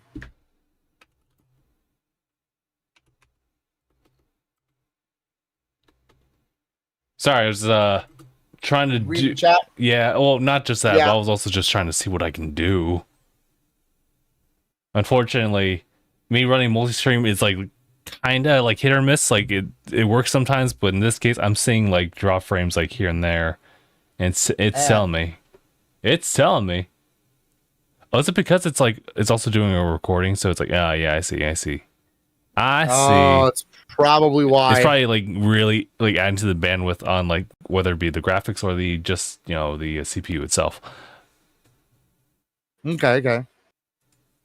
But yeah, it was cool. Astrobot, 10 out of 10 game. That was so fun to play. Random as hell for it being at Evo, but loved it. But you know what, Sony? It's still a good game, so keep at it. Yep. What did you think about Astrobot? It's tough for me to say. It feels good. It looks really good. I got stuck in the beginning of the game because it involves the magnet bit, and you and I had no problems whatsoever. I was the one who could not get those magnet pieces to respawn, so I was just perpetually stuck unless I redid the mission again. So my play session was much shorter. You definitely played through like all the worlds, so I don't really want to like give an opinion about like my thoughts further as far as like the gameplay itself. Okay. Just based off of that. Yeah. No, Dead Zero, no. He did not get R. Kelly, I can assure you. He was actually did not get a single perfect on at all. Yep, he did good. After Astrobot, it was Dragon Ball Sparking Zero. That game is polished as hell. So it's for people who don't know outside of America, that's actually what Budokai Tenkaichi was called. Is Sparking Zero. It's the Sparking series. This is going to be a brand new Budokai Tenkaichi. It feels like the classic like Budokai Tenkaichi 3 style. But it's just running at 60 frames. It's just smooth as hell animations. I was like, this is nuts. I love it. Like it's so good. I am a little concerned because they only let us play one player. Like they weren't letting us play multiplayer matches. Oh yeah, that's what you mean. Yeah. And I was a little weirded out by that. And I was like, that's a little weird to be showing off at Evo. But, I hope it has split screen. Yeah, I hope so in the future. Did they ever like soft announce that? I feel like they may have. Maybe. But yeah, I have to say, just full transparency, I didn't have the greatest time playing this one, and I'd get redeemed like later on. But I got my ass beat in that game. Like I was trying to do every single thing imaginable, but I was playing exceedingly noobish. So I cannot give you a confident like rating just based on my experience like at Evo with that one. But it does look good. Yeah.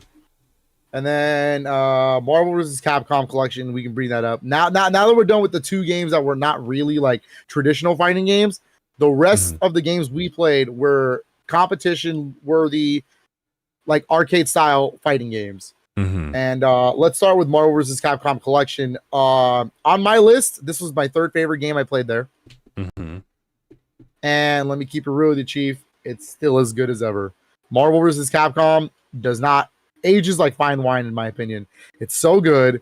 We got to play 3 out of the 7 games in that collection. We got to play X-Men Children of the Atom, We got to play X-Men versus Street Fighter, and we got to play Marvel versus Capcom 2 New Age of Heroes.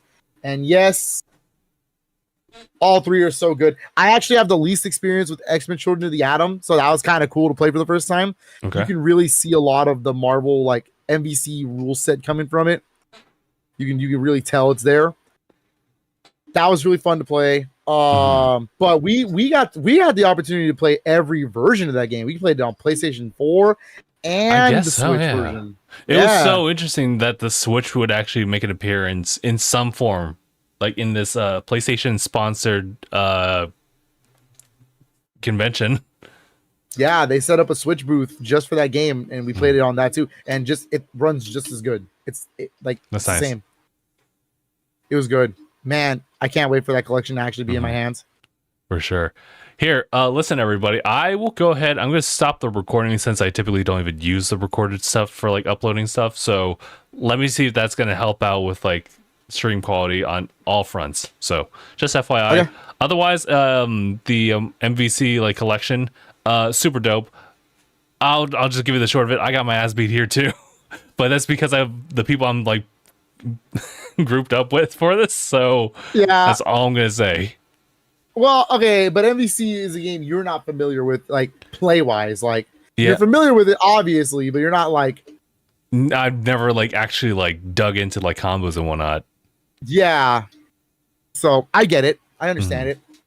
And I'm not gonna sit here and claim like I'm a god at it or anything. I just like playing it casually.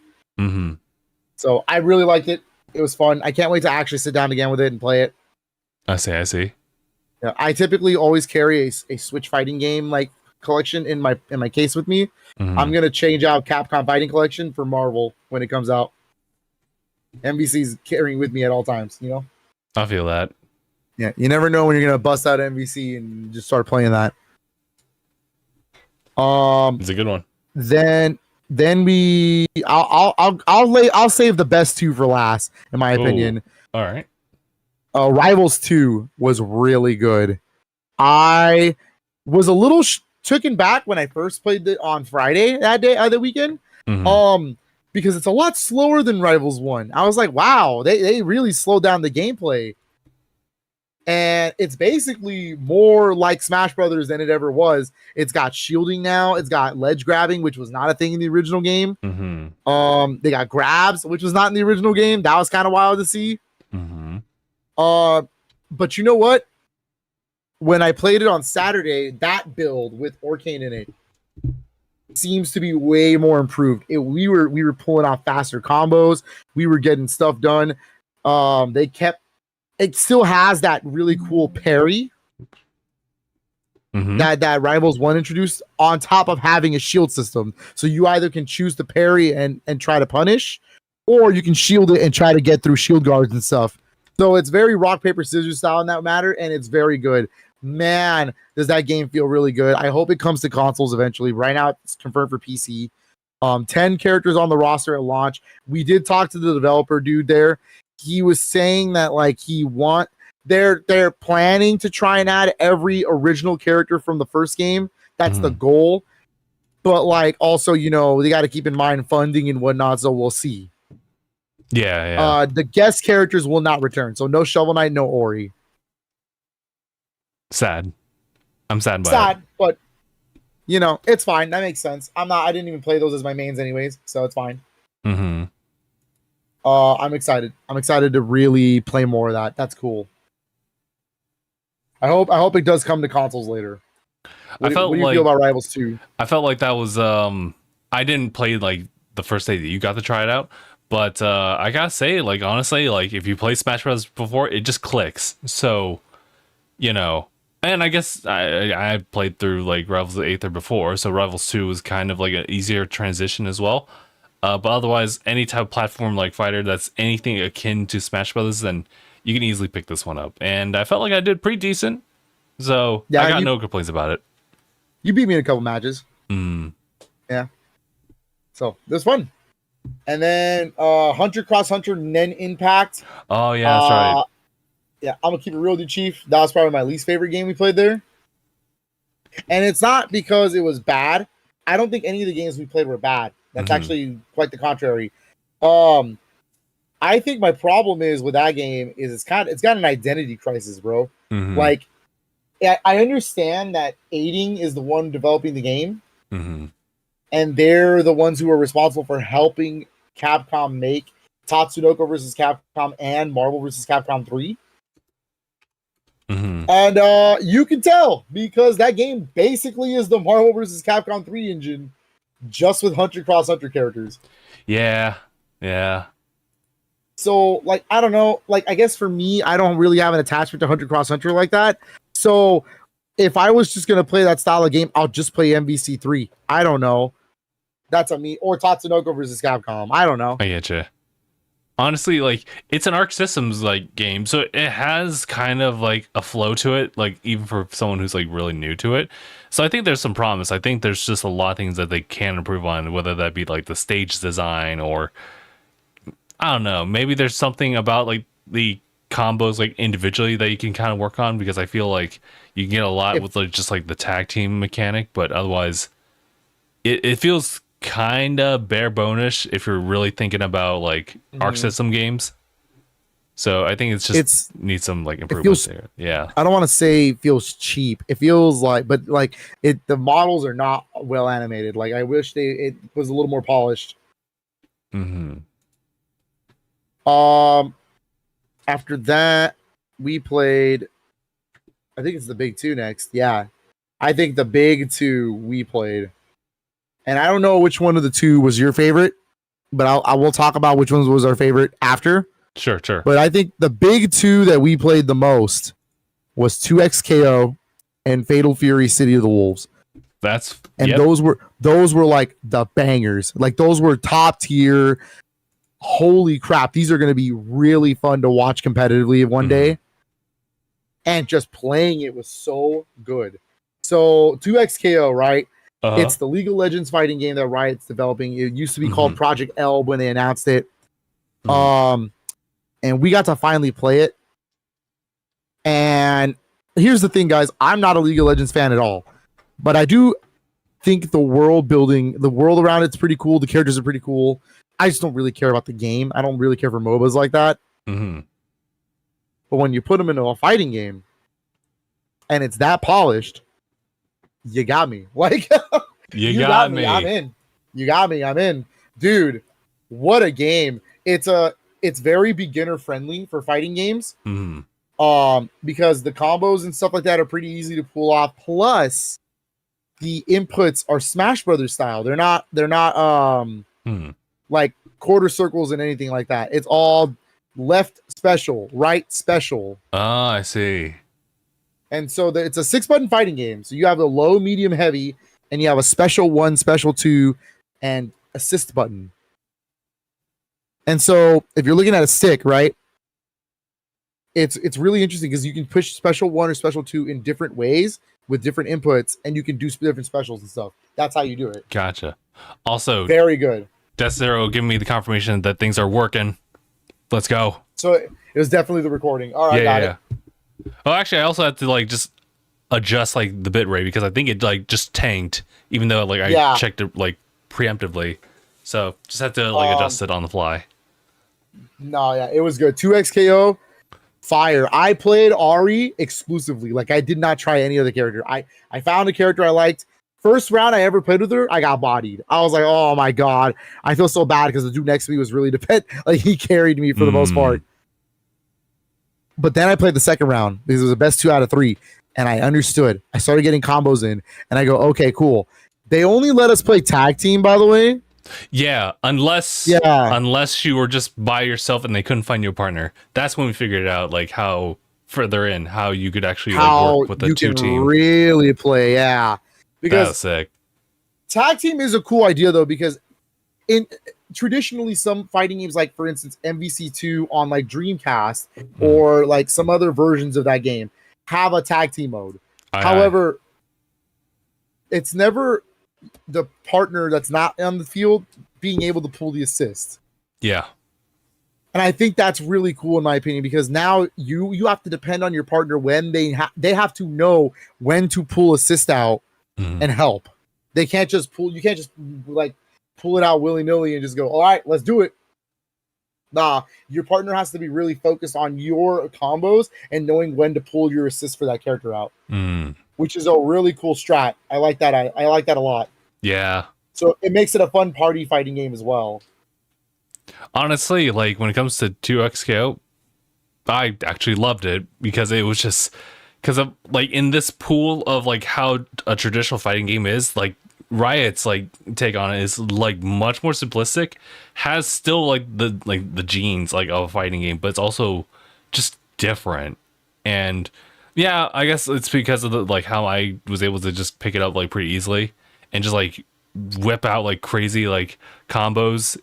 I think it really is extremely user friendly. I think that's why I would put it like in high regard. It was very fun. Yeah. We were you and I were pretty good as a team. I think our normal team was usually me as Ari, and you were Yasuo or Braum. I played it like 3 characters actually. You were playing Braum. You were rotating through 3. Yeah. Braum, Darius, and Yasuo. There it is. And we were pulling off pretty crazy stuff dude, your Darius, oh my god, that clutch round was nuts. That was nuts. That was a clutch round. We almost lost, but that he pulled through. Yes. He pulled through. That was cool. That game was really fun. We got to play tons of it. I did get confirmation that it is on PS5, Series X, and PC. That'll be coming out next year, I believe. They don't really have a date, but I believe next year is what they're aiming for. It is a free-to-play fighting game, like every other Riot game is. It's free to play. So obviously, we're gonna have to be doing purchases and whatnot to really get into it. But we'll see how that turns out. I will definitely be checking it out when it comes out. That's on my list. I can't wait. But the other one, my God, this one, Fatal Fury: City of the Wolves, is, in my opinion, one of the most polished SNK fighting games I have ever played. And that's high regard, considering they're the creators of King of Fighters 2002, Unlimited Match, King of Fighters 13, Garo, Mark of the Wolves, Samurai Showdown, the recent one. Those are some polished fighting games. This is up there, dude. Like, this is going to go down as a classic, in my opinion. Like, it's so well made. The visuals are like stunning for it. It's actually really, really good looking. I need to hear more of the music because, like, obviously it was loud in that area. Yeah, sure. But man, what a good game, dude. The rev system, tight. I love the idea that I'm able to pull EX moves just whenever I want without a bar to worry about. But the bar is in reverse. It's like a reverse bar. Your bar will fill up to 100. If you fill up to 100, you're overheating, which means your specials will be lowered. You can't do much. You got to be careful to EX too much. Yeah. You know, I saw Fatal Fury as kind of like a more traditional fighting game that I just wasn't really familiar with. And yeah, I wasn't. Being able to play it multiple times like helped me to really kind of understand exactly what the traditional like combo like strings end up becoming, but also understand that rev system, because that was super interesting when you like really get into like the nitty gritty of it. So as you were saying, yeah, it's something where like if you overheat, you lose a lot of like extra power. You don't really get to use a lot of your specials. Is the rev system also the same thing as like the allocation of like where you get to use your like special thing on your health bar? It's above it, but it's not part of your. It's not part of that rev. No. So okay, yes. So they also play with that. So that system, that health bar system, is from Garo. It's actually not new. Gotcha. That's actually a thing that was in the original Garo game, where you're able to buff up your character at a specific spot of your health bar. You're able to do it at the beginning, right in the middle of your health, or at the dead end. I typically like to play dead end because I like it as like my last resort. Like if I don't have to use it, don't let me use it. You know what I mean? That's fair. That's how I like to play. But yeah, gotcha.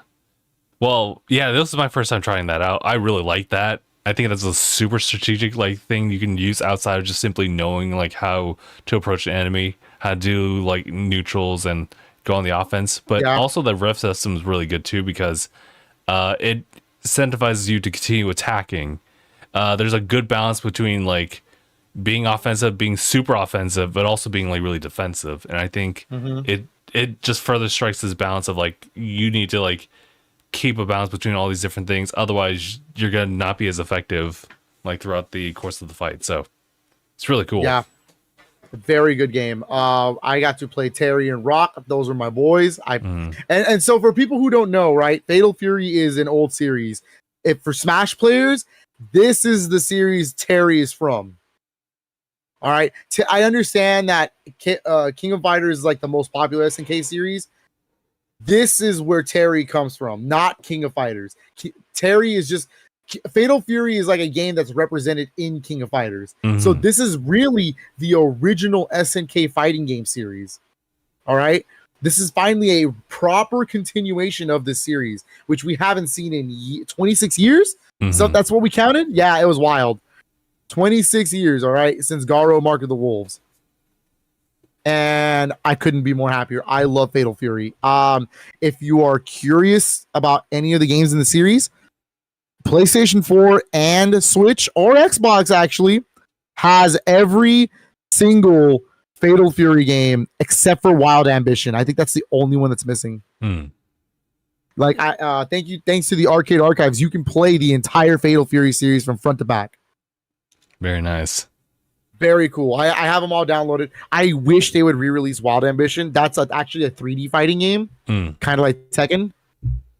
So I kind of wish they would do that one. But yes, I didn't think they considered that game part of the series.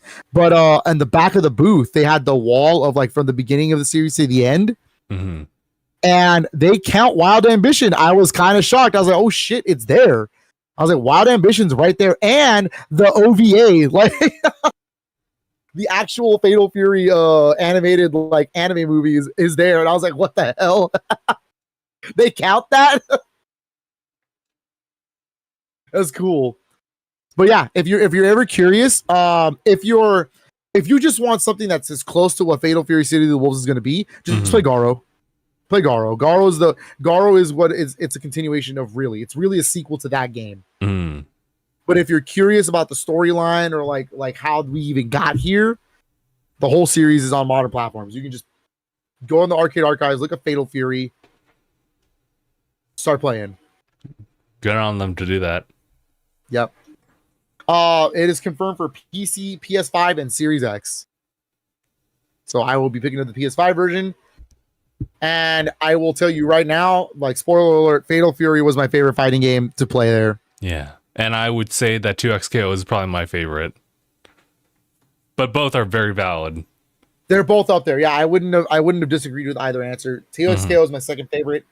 But man, Fatal Fury was incredible. As a longtime SNK fan, I admit it, right? I always talk about it. I'm a big Nintendo fan, but SNK is like right behind Nintendo for me. I really, really grew up with a lot of SNK games. So seeing this brand new entry in Fatal Fury, oh my God, dude. It's so good. I can't wait to really sit down and play Fatal Fury City of the Wolves. I can't wait. And on Saturday, they announced SVC Chaos got a random shadow drop.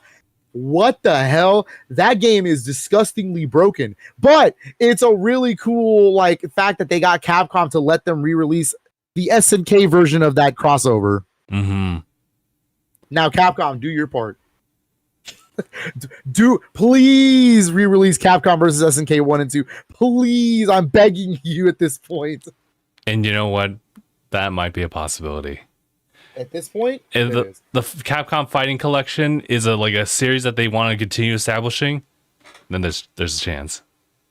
And honestly, considering that Capcom is willing to re-release things in bundles or just remaster whatever they want to do, I think that's possible. It's going to be slim pickings for that collection, though. It's only 2 games, but they're 2 of some of the best fighting games of all time. So I can't really complain. Fatal Fury was my highlight of Evo for sure. Yeah. I think that game is spectacular. It's going to be something really special when it fully comes out early next year. Gotcha. But 2XKO is going to probably be the one that's going to appeal to more casuals, I think, in my opinion. And that's big because, here's the thing about the FGC, guys. You want casuals to play your game. You don't want just people who are good at it. You need the game to sell. Me. You want to sell it to me. Like Street Fighter V was not a good seller because of that. Yeah, it wasn't. But Street Fighter 6? You damn right. You damn right. So that was Evo for us. I know we took a long time talking about it, but Justin, Comic-Con? Yeah.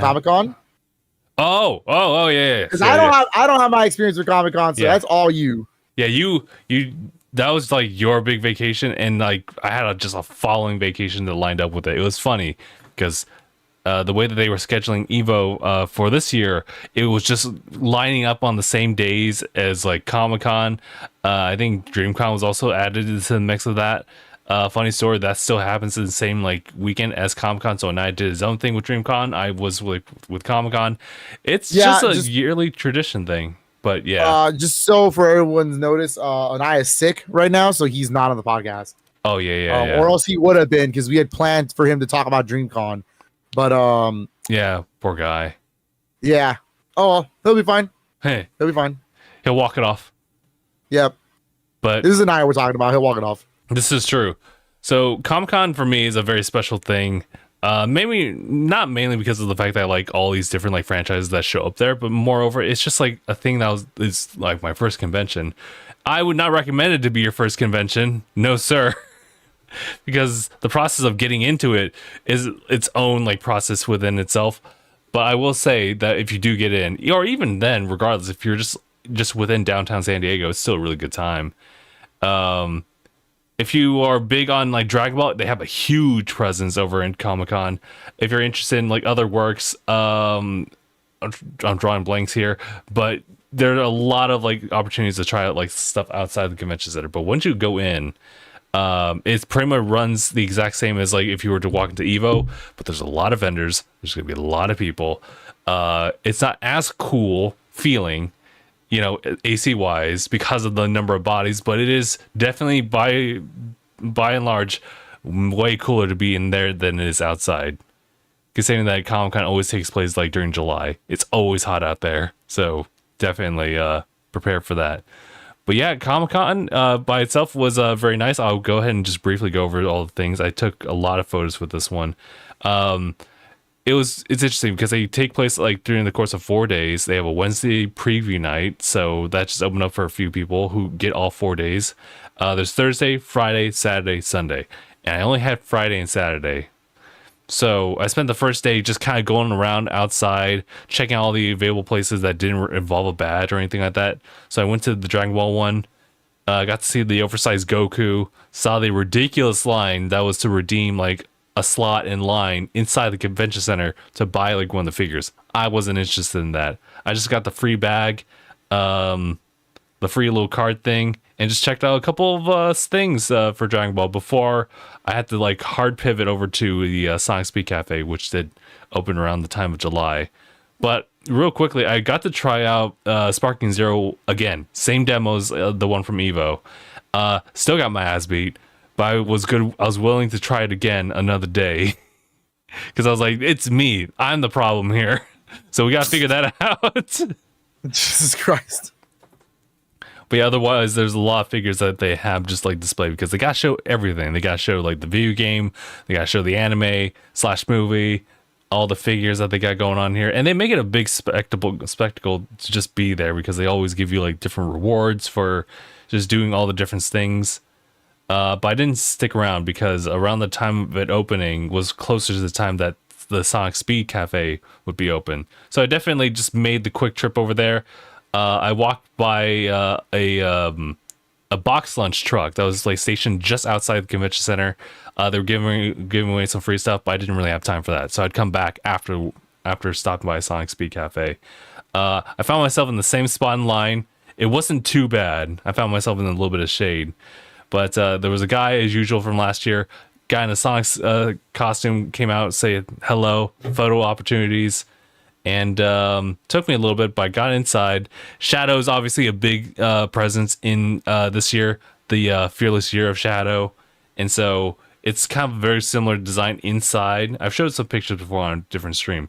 But I got this like cool meal where it included like, what was it? It's a hot dog with with mac and cheese like layered on top of it, and then sprinkled with like flaming hot Cheetos. It was kind of sick. I'm not gonna lie. And then they had fries, a free slushy, but it also came with an exclusive like white T-shirt for Shadow if you got that meal. But I also bought another shirt for Shadow because of course we gotta support him.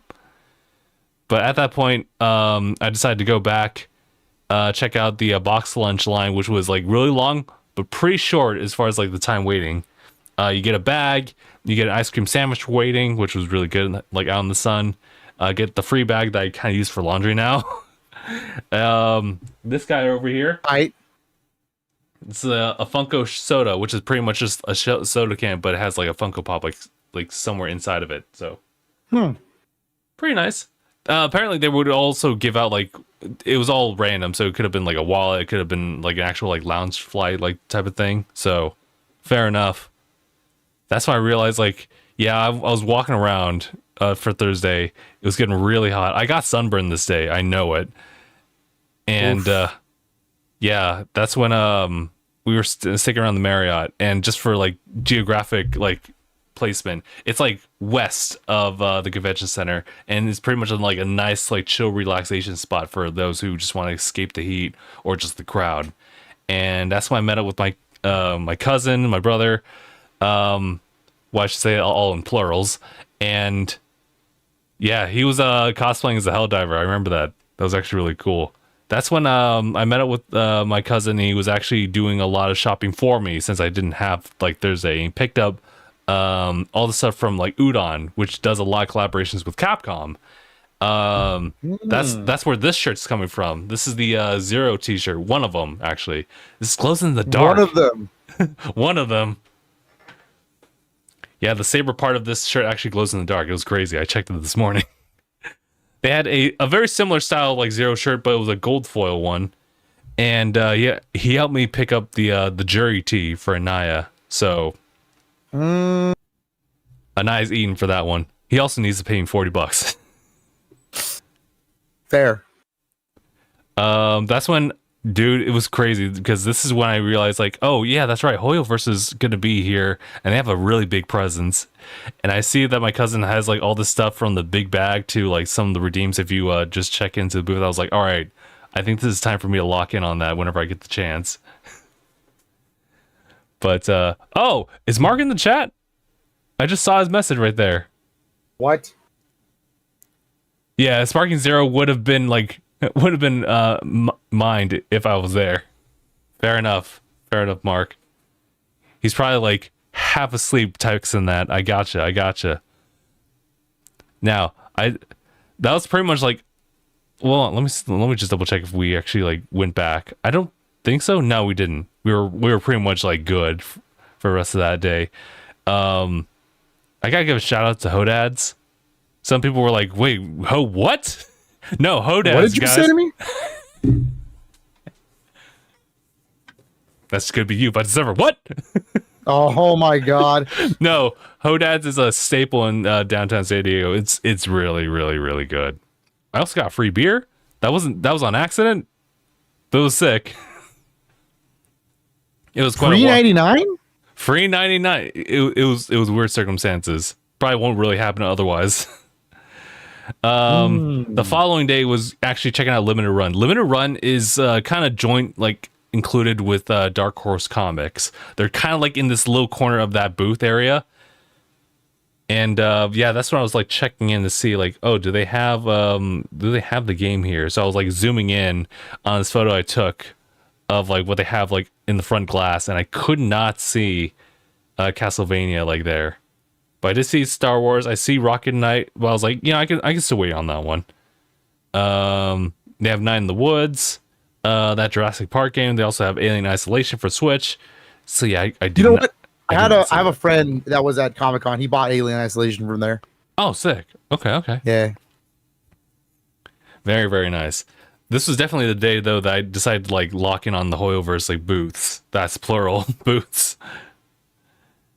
But yeah. Oh yeah, I remember this process. So they have Zenless Zone Zero is like their latest thing that they released like this actually earlier July. Yeah. And they had a big showing for it. They had like cosplayers that they flew out just to like do some like high quality like cosplaying over there. A lot of props. They had a whole 5 like mission based thing where you can get a lot of like freebies if you do all the stuff for them, such as following their respective accounts, doing a social media post, playing the demo that they had, which was like one of the arcade games like featured into the game. And next to that section of like of that booth was like their merch for Honkai Star Rail, the other Hoyoverse game. Bought some stuff for Sephi, something for myself as well. Did a little mission there. Took a photo of the cosplayer. Got some stickers. Let's see. I think I walked around a little bit as well. Unfortunately, a lot of stuff I can only really show you like in pictures, and I've already kind of done that. Crazy enough that I saw AMC there. I didn't really put 2 and 2 together, but that makes so much sense, especially when you're trying to sell those buckets. It's featuring the no, that was sold out. So God. Good Smile. If anyone knows Good Smile Company, they got me in a chokehold. They have a lot of cool figures. I can go ahead. They got me in a chokehold. They get me every year. It's like I don't have space for any of these figures, and I just end up buying multiple of them because they're so good. I'll just show you like the anime related ones. These are actually like bigger like scale models I otherwise would never ever buy, because I always like to just buy like smaller figures just for like space. But I will give shout outs to these 2. These are like from respective works. Delicious in Dungeon, you can watch that on Netflix, and Freerin. I'm trying to remember the rest of that title, but yeah, you can check these guys out in their respective shows, because I think if you're gonna watch any type of fantasy like anime, and I'm not talking about isekai, just straight up fantasy, watch those 2, because they're really, really, really good. But oh shit, I just ran out of space. I need to replace them somewhere else. But they also had some Nintendo related ones, and I'm going to show you these 2. These are from the Breath of the Wild lineup. We have Link here. Oh my god. This is really cool because this is Link with the Master Sword, and we have Zelda over here. I have her just like riding her horse because it was the most like stable like figure I could like, or combination of her like set that I could like find. These are Nendoroids, and if you guys don't know, Nendoroids actually have like a lot of like features as far as letting you move the characters in different positions, so they can do like really cool action shots or something playful. And the weird thing about Zelda is that she was included with the Master Sword. And I was like, oh, that's what they wanted to do. So I tried to attach her with the Master Sword. That didn't work. So I gave it to Link instead. As God intended, yes. Also, as God intended, I made him dual wield 2 swords. It's pretty sick. Anyway, I'm putting that out there in the universe. Please, Nintendo. Please do that. Numa, please. Oh, Numa, get on it. Please do wielding option, please. It is possible for the boy. But let me see what else was there. They had a lot of like merch here and there, but I couldn't really find anything else I was like really interested. Albeit that was a lot to buy anyway. But I think I was good over there. Yu-Gi-Oh has, or Konami really, has like a big presence over there. Demon Slayer was another anime that had like a big presence, and they had a panel as well. Let me see what else is there. Pokemon obviously has like presence there too, although it's like through another party.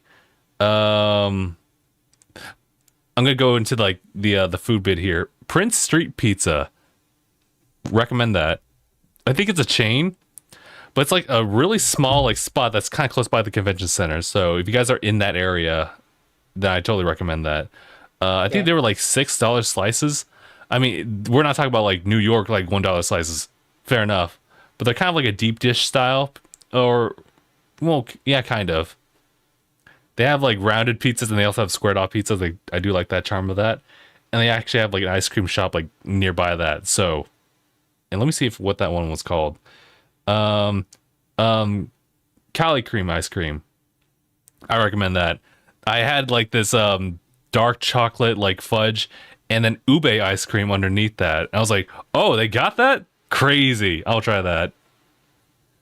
And I think at that point Yeah, I think at that point I went back to the convention center. PSA, the people who typically grade cards actually like have like a collaboration with ASICS, the ones that make the shoes, and they actually did something kind of cool. They didn't actually have like any to sell once we got over there, but they did like some cool collaboration like with Marvel stuff involved with that. So I saw a little bit about that like last year with was it either Keith or Kith with some of the Marvel shoes. Those are pretty sick.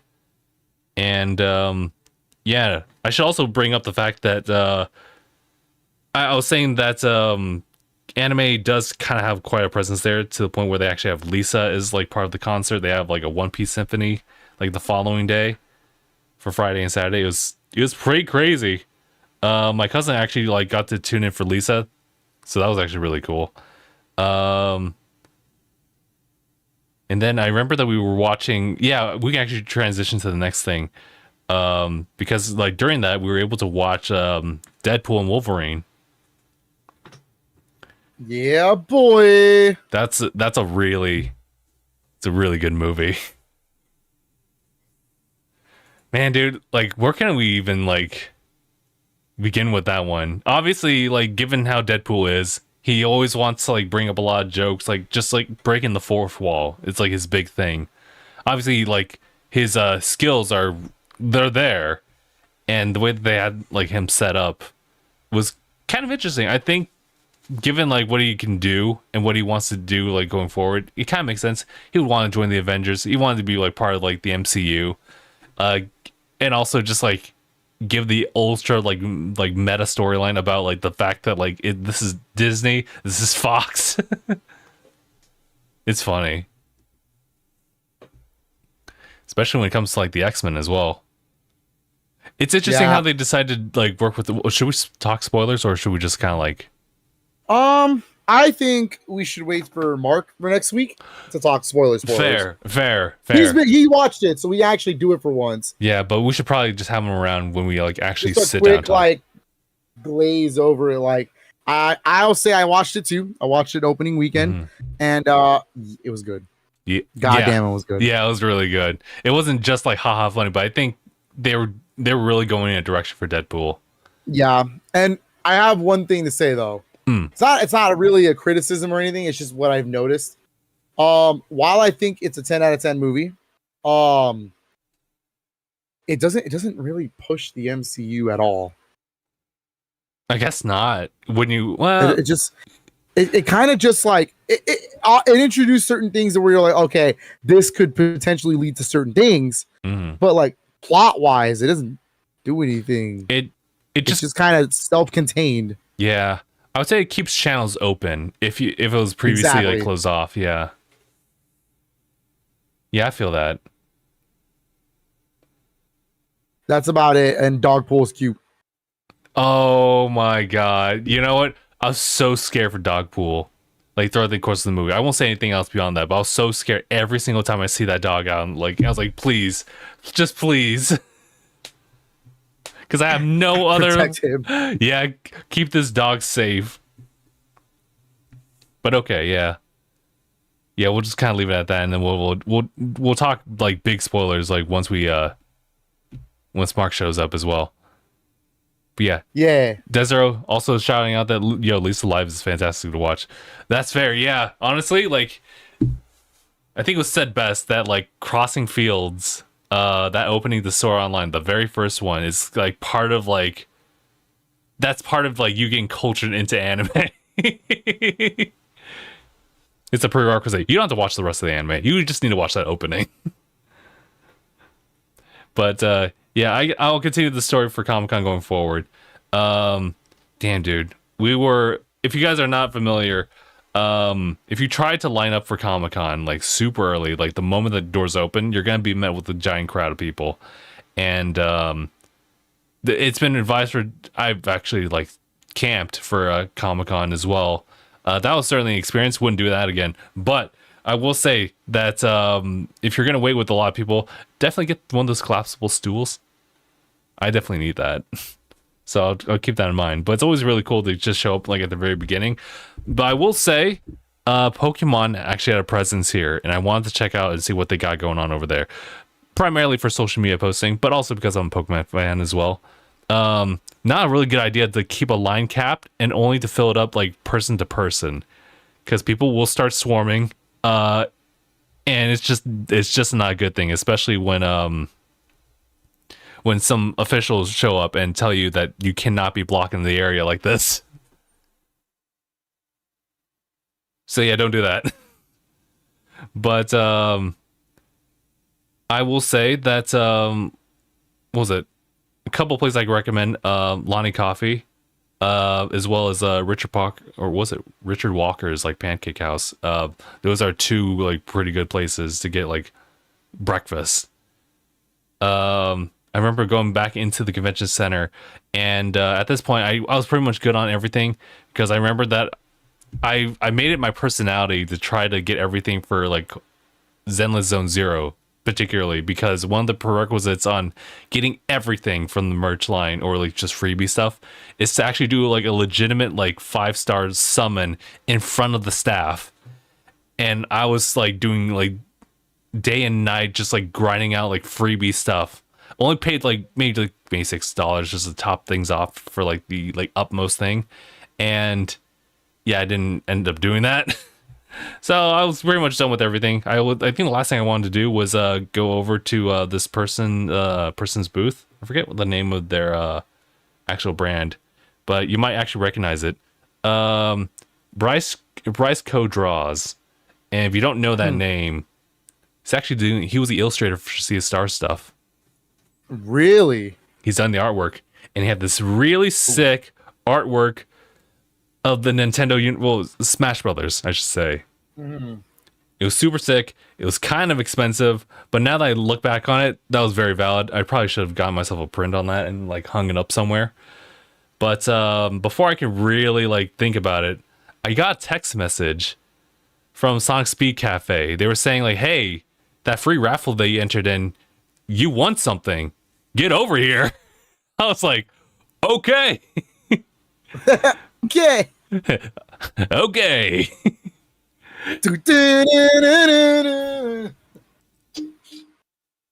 Yeah, this is happening. Yeah, this is happening. So I walk over there. I noticed that they actually had driven in completely caged up Shadow's motorcycle.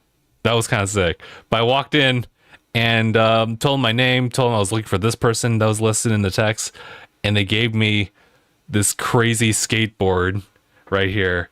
It features Mephiles from Sonic 06, which was it's kind of raw actually.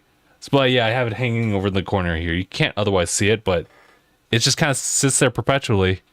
They forward. Said, board? You don't need wheels. Look at Sonic Adventure 2. Yeah. I like running better.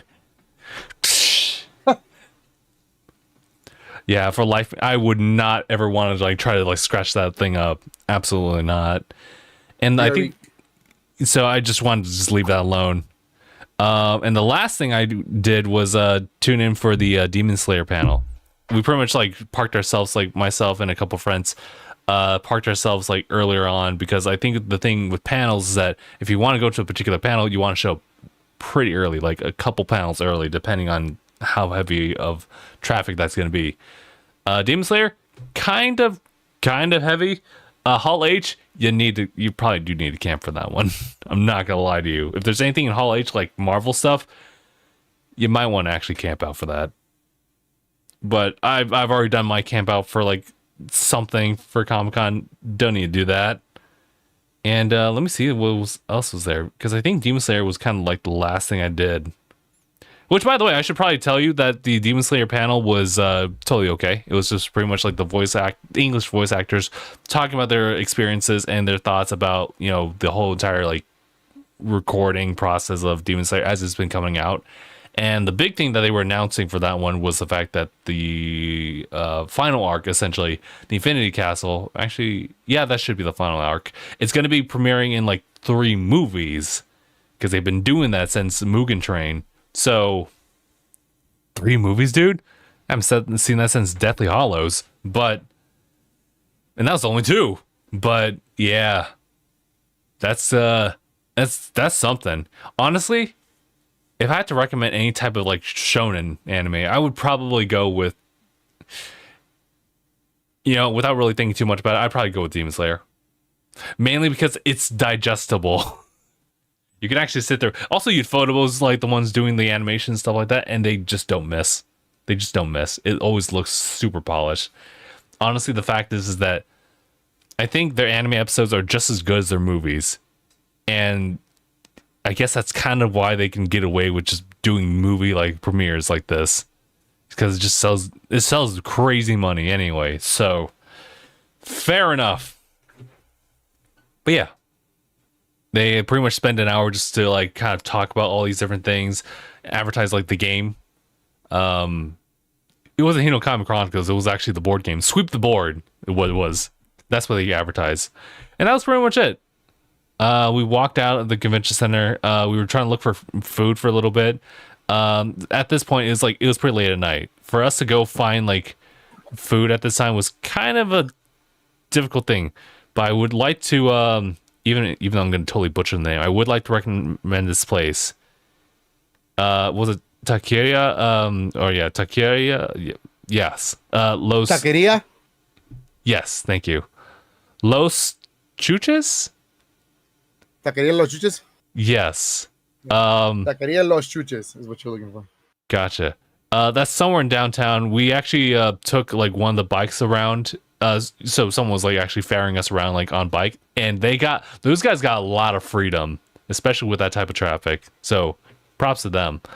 But that food joint, they have this thing called the cheesy burrito. Get that.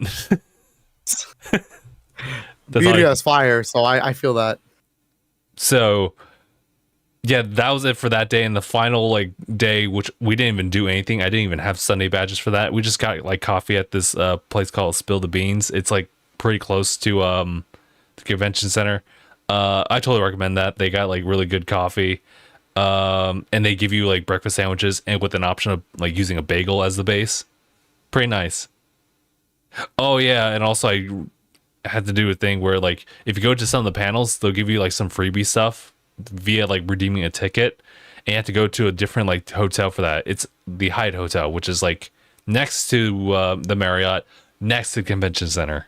So it's not that bad of a walk. But that line like that evening prior to us getting out of the panels, atrocious. So we waited the following day. And that was pretty much everything. Because by lunchtime we had already headed home. So I guess that's why it was stuck in my brain to leave Evo Sunday at whenever. Sunday. But given the finals that actually happens, then yeah, that's fair enough. So learn my lesson there. But that was pretty much Comic-Con, just kind of a short like story of it. It's always a fun time to go around. It may not be the funnest, like given how hot it is, but once you can get past that, for sure. I already been thinking about like how I want to like address like a lot of that going forward. So yeah, now it's just about pre-registration again. So whenever that shows up, I'll let y'all know. You typically are good to do pre-registration if you've already went before, like the following, like the prior year. So that's essentially encouraging you to keep going each year. So this was actually my 10th year. Given the fact that I started in 2013 and we had a COVID like hiatus. So this ended up being the 10th year. But yeah, that's pretty much everything on that. Unfortunately, oh yeah, I guess I just should mention that I did go back for Sparking Zero and I finally won a match. So I was like, let's go. I get it. This game's goated. Game of the year, 10 out of 10. Oh my god. I have ascended. I have ascended. But yeah, that was kind of the only video game I actually played at Comic-Con. Although there are some opportunities to play other demos if you see them, but that otherwise isn't like a big heavy focus like for Comic-Con. But yeah, I actually low-key I was kind of hoping to see like Square Enix somewhere, but they weren't there. But yeah, just that's pretty much the story over there. And I think that's us all caught up. And of course, the fact that we had to reschedule everything for today was because like you and I had like different things going on. Yeah. I went to the quick and easy, or I guess simple and clean version of this is I have my dad's company, and it's fine. Everybody can know he works for Boeing, so Okay. he's an engineer for Boeing, and that's as far as you get to know. But we got to go to his actual like office, and they had like a family day, so like anybody who was related to him was able to go in, and he was able to like we got free food. We got to go see like actual plane parts. It's pretty cool. They have their own like heritage like museum inside the offices, so you can see like their aviation projects over the years. It's pretty cool. Oh, okay, kind of sick. And so it was fun. It was fun. Mm-hmm. Boeing goes pretty hard with their family like days. Like back in the day, they used to rent out knots, so that was pretty fun. Mm-hmm. And I guess I could say that like I was spending time with family. We don't really have like these family outings, so we definitely just jumped in on this one. We went to a house that I haven't been to in a very long time, but it was like another house that like my family was able to acquire, but it was going through a lot of like repairs. But it was one of those things where they're trying to remodel it. They're going to try to like sell it out. And I was over here like, hey, sell it to me. But it is one of those like bigger houses. And they were saying like, oh, it's actually kind of a problem to try to maintain like such a big, huge house like that. And it took a while, looked around, and I was like, yeah, you're right. That might be in the talks. No, that's when you say. That's when you say, I take it on. I'll take on the challenge. What are you doing? Yeah, well, we'll definitely be in talks like later on about that. God, I hope that ends up becoming a thing that gets me like that house I'm looking for. Because Lord, dude, the housing market. We'll find out. We'll find out later. Yeah. Yep. But yeah, that's pretty much catching up on everything. Unless we want, well, there are a couple bits of news for the past week, for sure. I mean, small amounts of stuff. Yeah, we're not going to try to prolong this any like longer than this, but I will say that a couple things had shown up over the past week, such as the 360 marketplace finally like closing down. Rest in peace. Rest in peace. Thousands and thousands of games gone. Mm-hmm. So that's really the biggest takeaway. That's rough. There. Now, I mean, unlike Nintendo, though, you know, most of these are backwards compatible on the Series X, so they're not gone. You can still buy them that way. But yeah, a lot of the content on there is gone, and that sucks. So the only console from that generation to still have a store is a PS3. So if I were you, I would look into getting PS3 stuff now. Before everything else gets ridiculous, right? Because 360 prices, they're up. Right now they're not looking good. This is a bit rough. Xbox 360 game prices right now are looking rough. Some of those exclusive games that are only playable on a 360 and not an Xbox Series X, yeah, good luck. I got 2 words for you: Eternal Sonata. Like. That's one of them. That's just one of them. Eternal Sonata's on PS3 as well. Okay.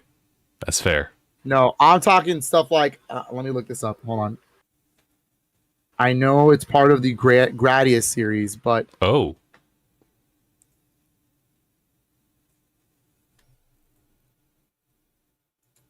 yeah, it's kind of the Gradius series. Automatus, excellent for the Xbox 360. It's kind of a parody of Gradius, but it's by Konami. Yeah. Oh, yeah. Death Zero did like mention like Blue Dragon. You should be able to buy that, right? Still? Yeah. So Blue Dragon did not go up in price. Blue Dragon is actually on Xbox Series X and Lost Odyssey as well. Gotcha. So you are able to get that normally. You can buy a download, or the disc isn't that crazy. Yeah, I actually got that like through Retro Gaming Expo. I was glad to get that. So right now, Automatus, excellent, which is, by the way, it's a Gradius game. So if you want to play a really good shoot 'em up that's exclusive to the Xbox 360, it used to go for only like $10. It's right now sitting at almost $50. Oh, jeez, dude. Whoa. So like they're not crazy jumping prices yet, mind you. We're not Wii U like money, but we are definitely seeing the rise right now.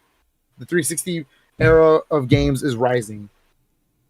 Oh, actually, you know what? I did get Lost Odyssey like elsewhere, or not. Probably should. I got Infinite Undiscovery. That's what it was. So, just so for the records on chat, Blue Dragon, Lost Odyssey, and Infinite Undiscovery are all backwards compatibles on Series X. You can play it on there. The one that is not backwards compatible is Last Revenant. However, if you want to play Last Revenant, you actually can play it on PlayStation 4 and Switch. That is remastered is on both of those. Let me double check the Switch version, but PS4 for sure has Last Revenant remastered. So that game is not completely gone. Not completely. No. Yeah, it looks like it's on Switch. It's on PlayStation 4. Okay, all right. No need to panic on that one. Yeah, that one is definitely on other consoles, so you're good. Gotcha. Roger. Man, dude, it does suck regardless, though. Like, there are still a number of games that are not available through that means. Albeit, Xbox did right just to, like, even try that attempt. But the fact is that, like, this stuff will happen. There's another thing. Dead Zero said, one game recommend if you want a little challenge and if you're a fan of the franchise is Zoids. Interesting. Oh, that is a 360 game. That was it. I do know what he's referring to. Okay, yeah, I got it in front of me. Last Remnant Remastered is right here. Okay, cool. Digital only though, but yes, it's on here. That's why I never really heard anything much about it. Well, it may have shown up somewhere else, but yeah. Yeah. I do know what Zoid games he's talking about. He is correct. Mm-hmm. He is correct. Well, no, because a game you cannot buy digitally anymore is Forza Horizon 1. So Forza Horizon 1 is locked to 360. Well, that one's also a backwards game, but to get a physical copy, it's getting up there. Yeah. So there's going to be specific games. No, a lot of the 360 live arcade games, a lot of the indie game stuff is gone. Mm-hmm. Oh, yeah, that's fair. Now, I would cross-reference and see if you can get them on PS3, because there were PS3 versions of certain games for sure. Sure. But, yeah, for the most part, these specific ones, they're gone. Like, that's it. Mm-hmm. And, like, it sucks. But I also don't take this as a big blow, like unlike the Wii or the Wii U or the 3DS shutting down, because those are stuck to those. Like those were games that are like, that's it. You can't get them any other way. At least with 360, there was a lot of really like those games were re-released for the most part. Like for instance, I want you to know that there is a version of 30-second Hero or Half Minute Hero. That PSP game that's really good. There's a 360 version that's kind of an HD Ultra Mega Mix or something like that. Uh-huh. You can actually get that as backwards compatible, so it's not it's not gone. And like I said, as long as it's backwards compatible, you can still buy it on Xbox Series X. Mm-hmm. You can still go to the storefront and buy it like that way, and it will show up on your account. So I believe you're able to re-download it on your 360. All right, nice. So. Is that everything we want to talk about as far as the marketplace? There's still like a lot of games for sure, but there's a lot of games for sure. I would have to look into the actual research of what's absolutely exclusive to the 360, and that's not backwards compatible. Like those would be the games that I would look out for physically if you're looking for it. And let's see. Other things of news that popped up. Sparking Zero, we were just talking about that. It actually has like a new character trailer. That's new character trailer. Yeah. Oh god, no more Mario and Sonic games at the Olympic Games. So weird. Yeah, Paris Olympics is going on right now. America, we are in second place. Anyways, we're behind China. China's got 2 gold medals ahead of us. Ooh. Simone Biles is carrying us hard. Anyways, yeah, weird, because I was also confused as to why there wasn't a Mario and Sonic at the Paris Olympic Games.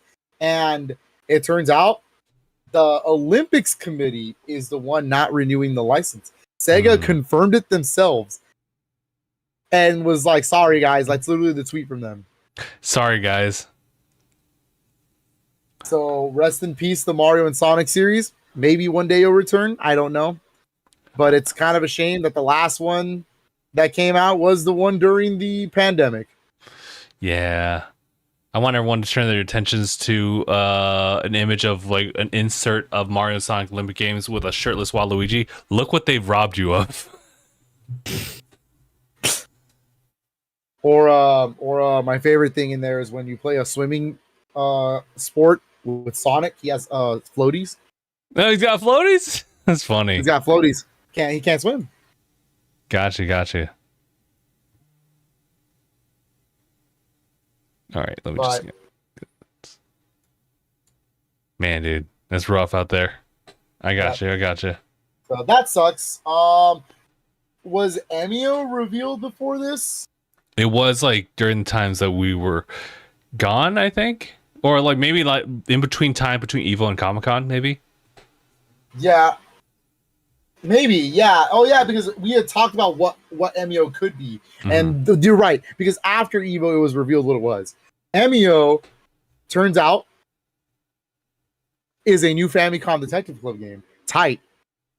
I've seen splitting contradictions as to why that's either a good thing or a bad thing. I'm definitely in the camp that says Emio being a Famicom Detective Club game is great. I think that's a really cool thing.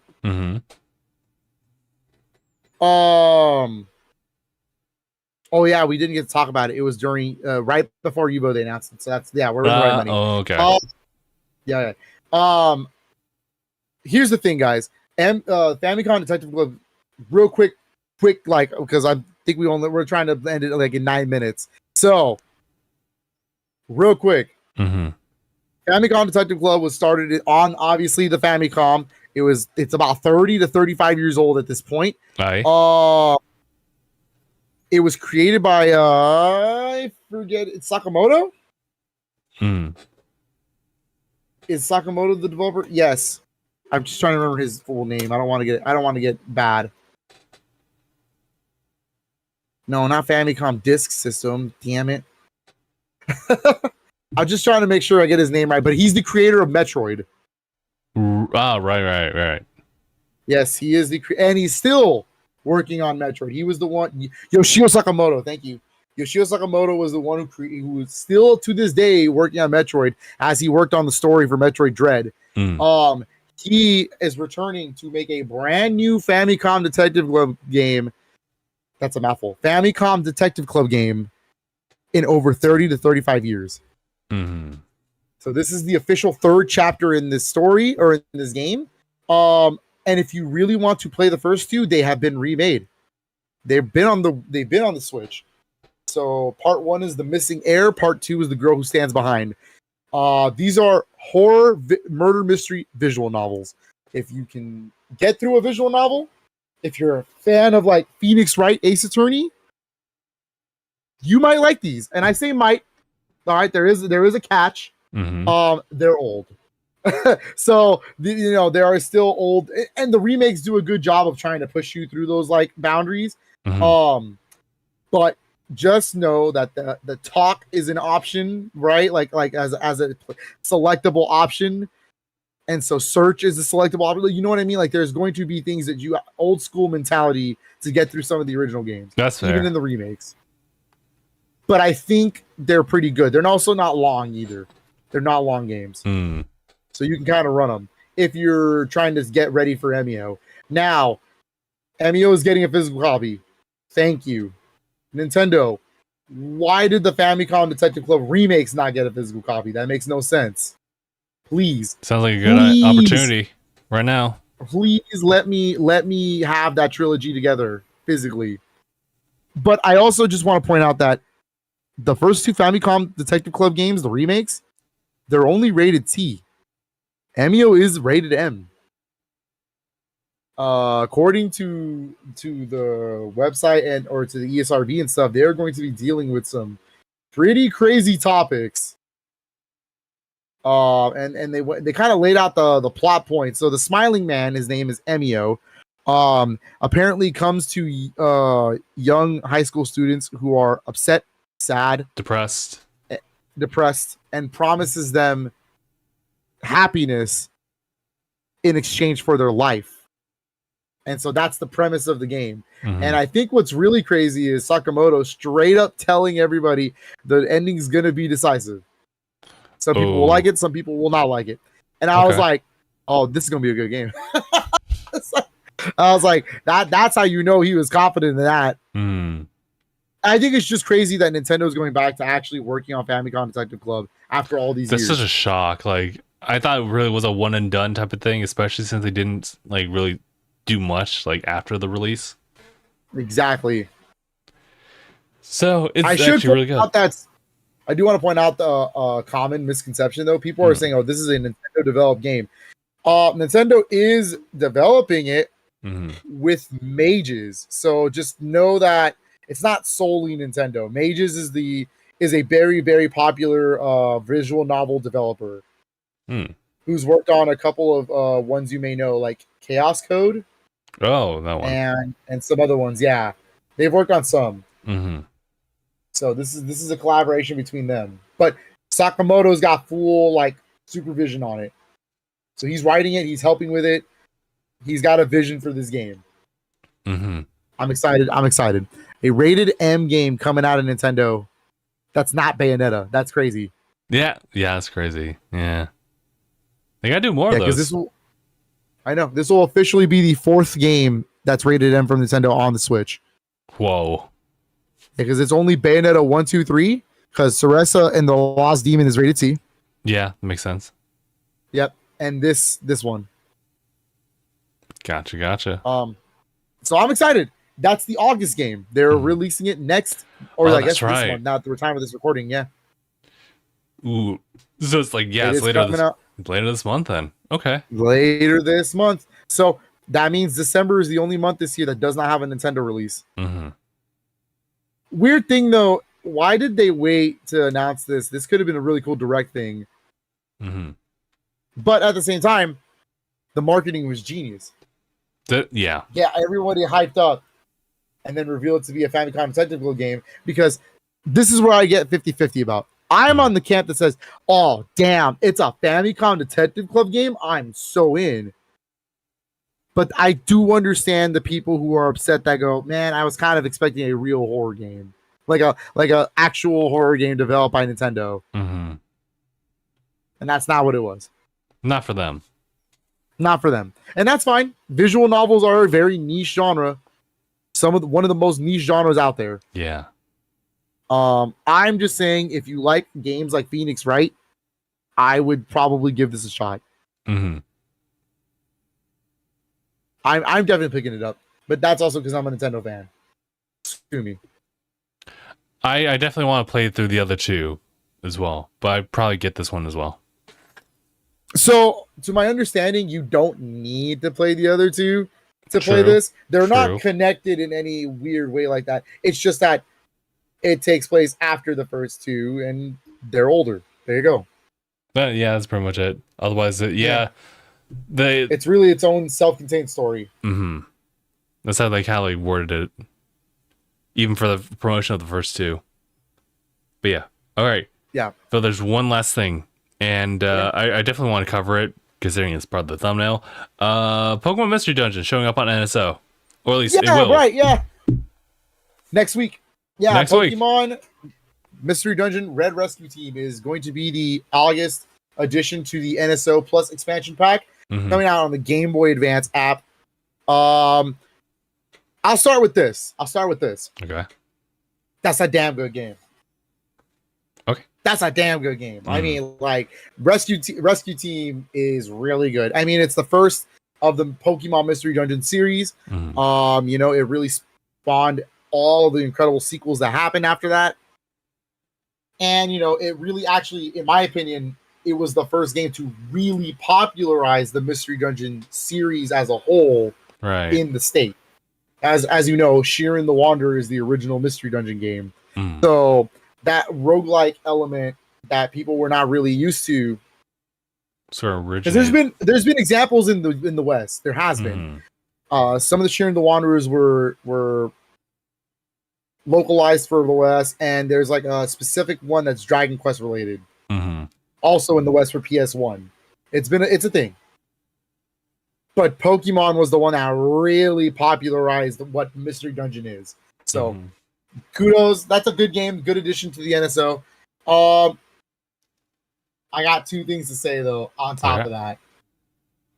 One, it's not content complete because you're missing Blue Rescue Team, which was a DS game because this is a dual release. Red was on Game Boy Advance, Blue was on DS. You use the DS slot for DS and the Game Boy Advance slot on it to connect to each other to get like specific Pokemons and stuff like that.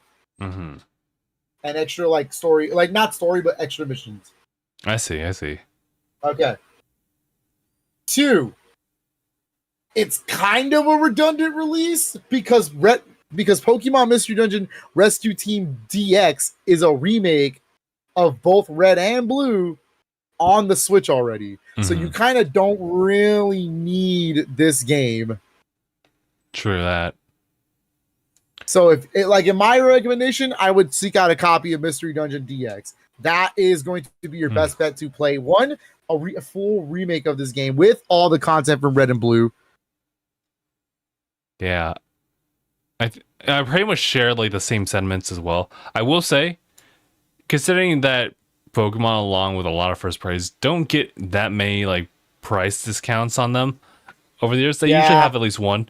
Even if you're not able to hunt down one of those deals, it might be in your best favors to at least try Red Rescue Team to see if you like that. If you like that art style, if you want to keep going with that, that's totally fine. Or if you want to actually try out like maybe a full content complete with like a lot of graphical touch-ups, then it might be in your best interest to try out like Rescue Team DX. Get the extra money for that. I'm also in the camp that, and this is for sure, this is what my normal opinion for this is. I love that we get the original version of the game. It is totally redundant. You don't really need to play it because of DX. But I find value in seeing like what the original game was. All right, like it's cool that I can play Link's Awakening, the remake on Switch. That's probably going to be the version I really play. True. But having Link's Awakening DX for Game Boy Color on the NSO app is also equally really cool to see that game in its original form. I find a lot of value in that. So what I'm seeing, what this tells me, what Red Rescue Team tells me the most is we're going to see eventually, not now because they want to make sure this is making money, but I can still see Mario versus Donkey Kong being added to GBA. I can still see Super Mario RPG being added to Super Nintendo. All right. Just because they got remade doesn't mean the originals won't. It's just extra content for NSO. So I can still see these big remakes for those consoles still being added. And I think there's a lot of value in getting the original version. That's fair. All right. I think that's everything. Unless, Phil, any last things you want to say before we go and call? Don't do drugs. Got it. If you're always complaining about Nintendo not talking about or like not doing anything with their old franchises, don't skip out Emio. Yeah. Show them that you actually really want to see more. Show them what's good. Because, like, come on now. Obviously, they care if they're doing an old 35-year-old game that shouldn't have a sequel, but it is.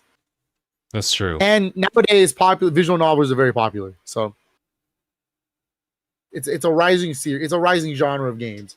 Very niche.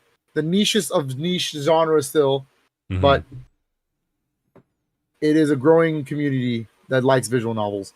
And these are the kind of visual novels I like: murder mystery, horror. I'm not really into the dating sim ones. I gotcha. Unless Famicom Romantic Club. You do that and I'm calling the police. They're all of underage. Wait, relax. It's just between them. No. Don't disrespect my girl like that. I got you. Forgot her name. Tuchibana?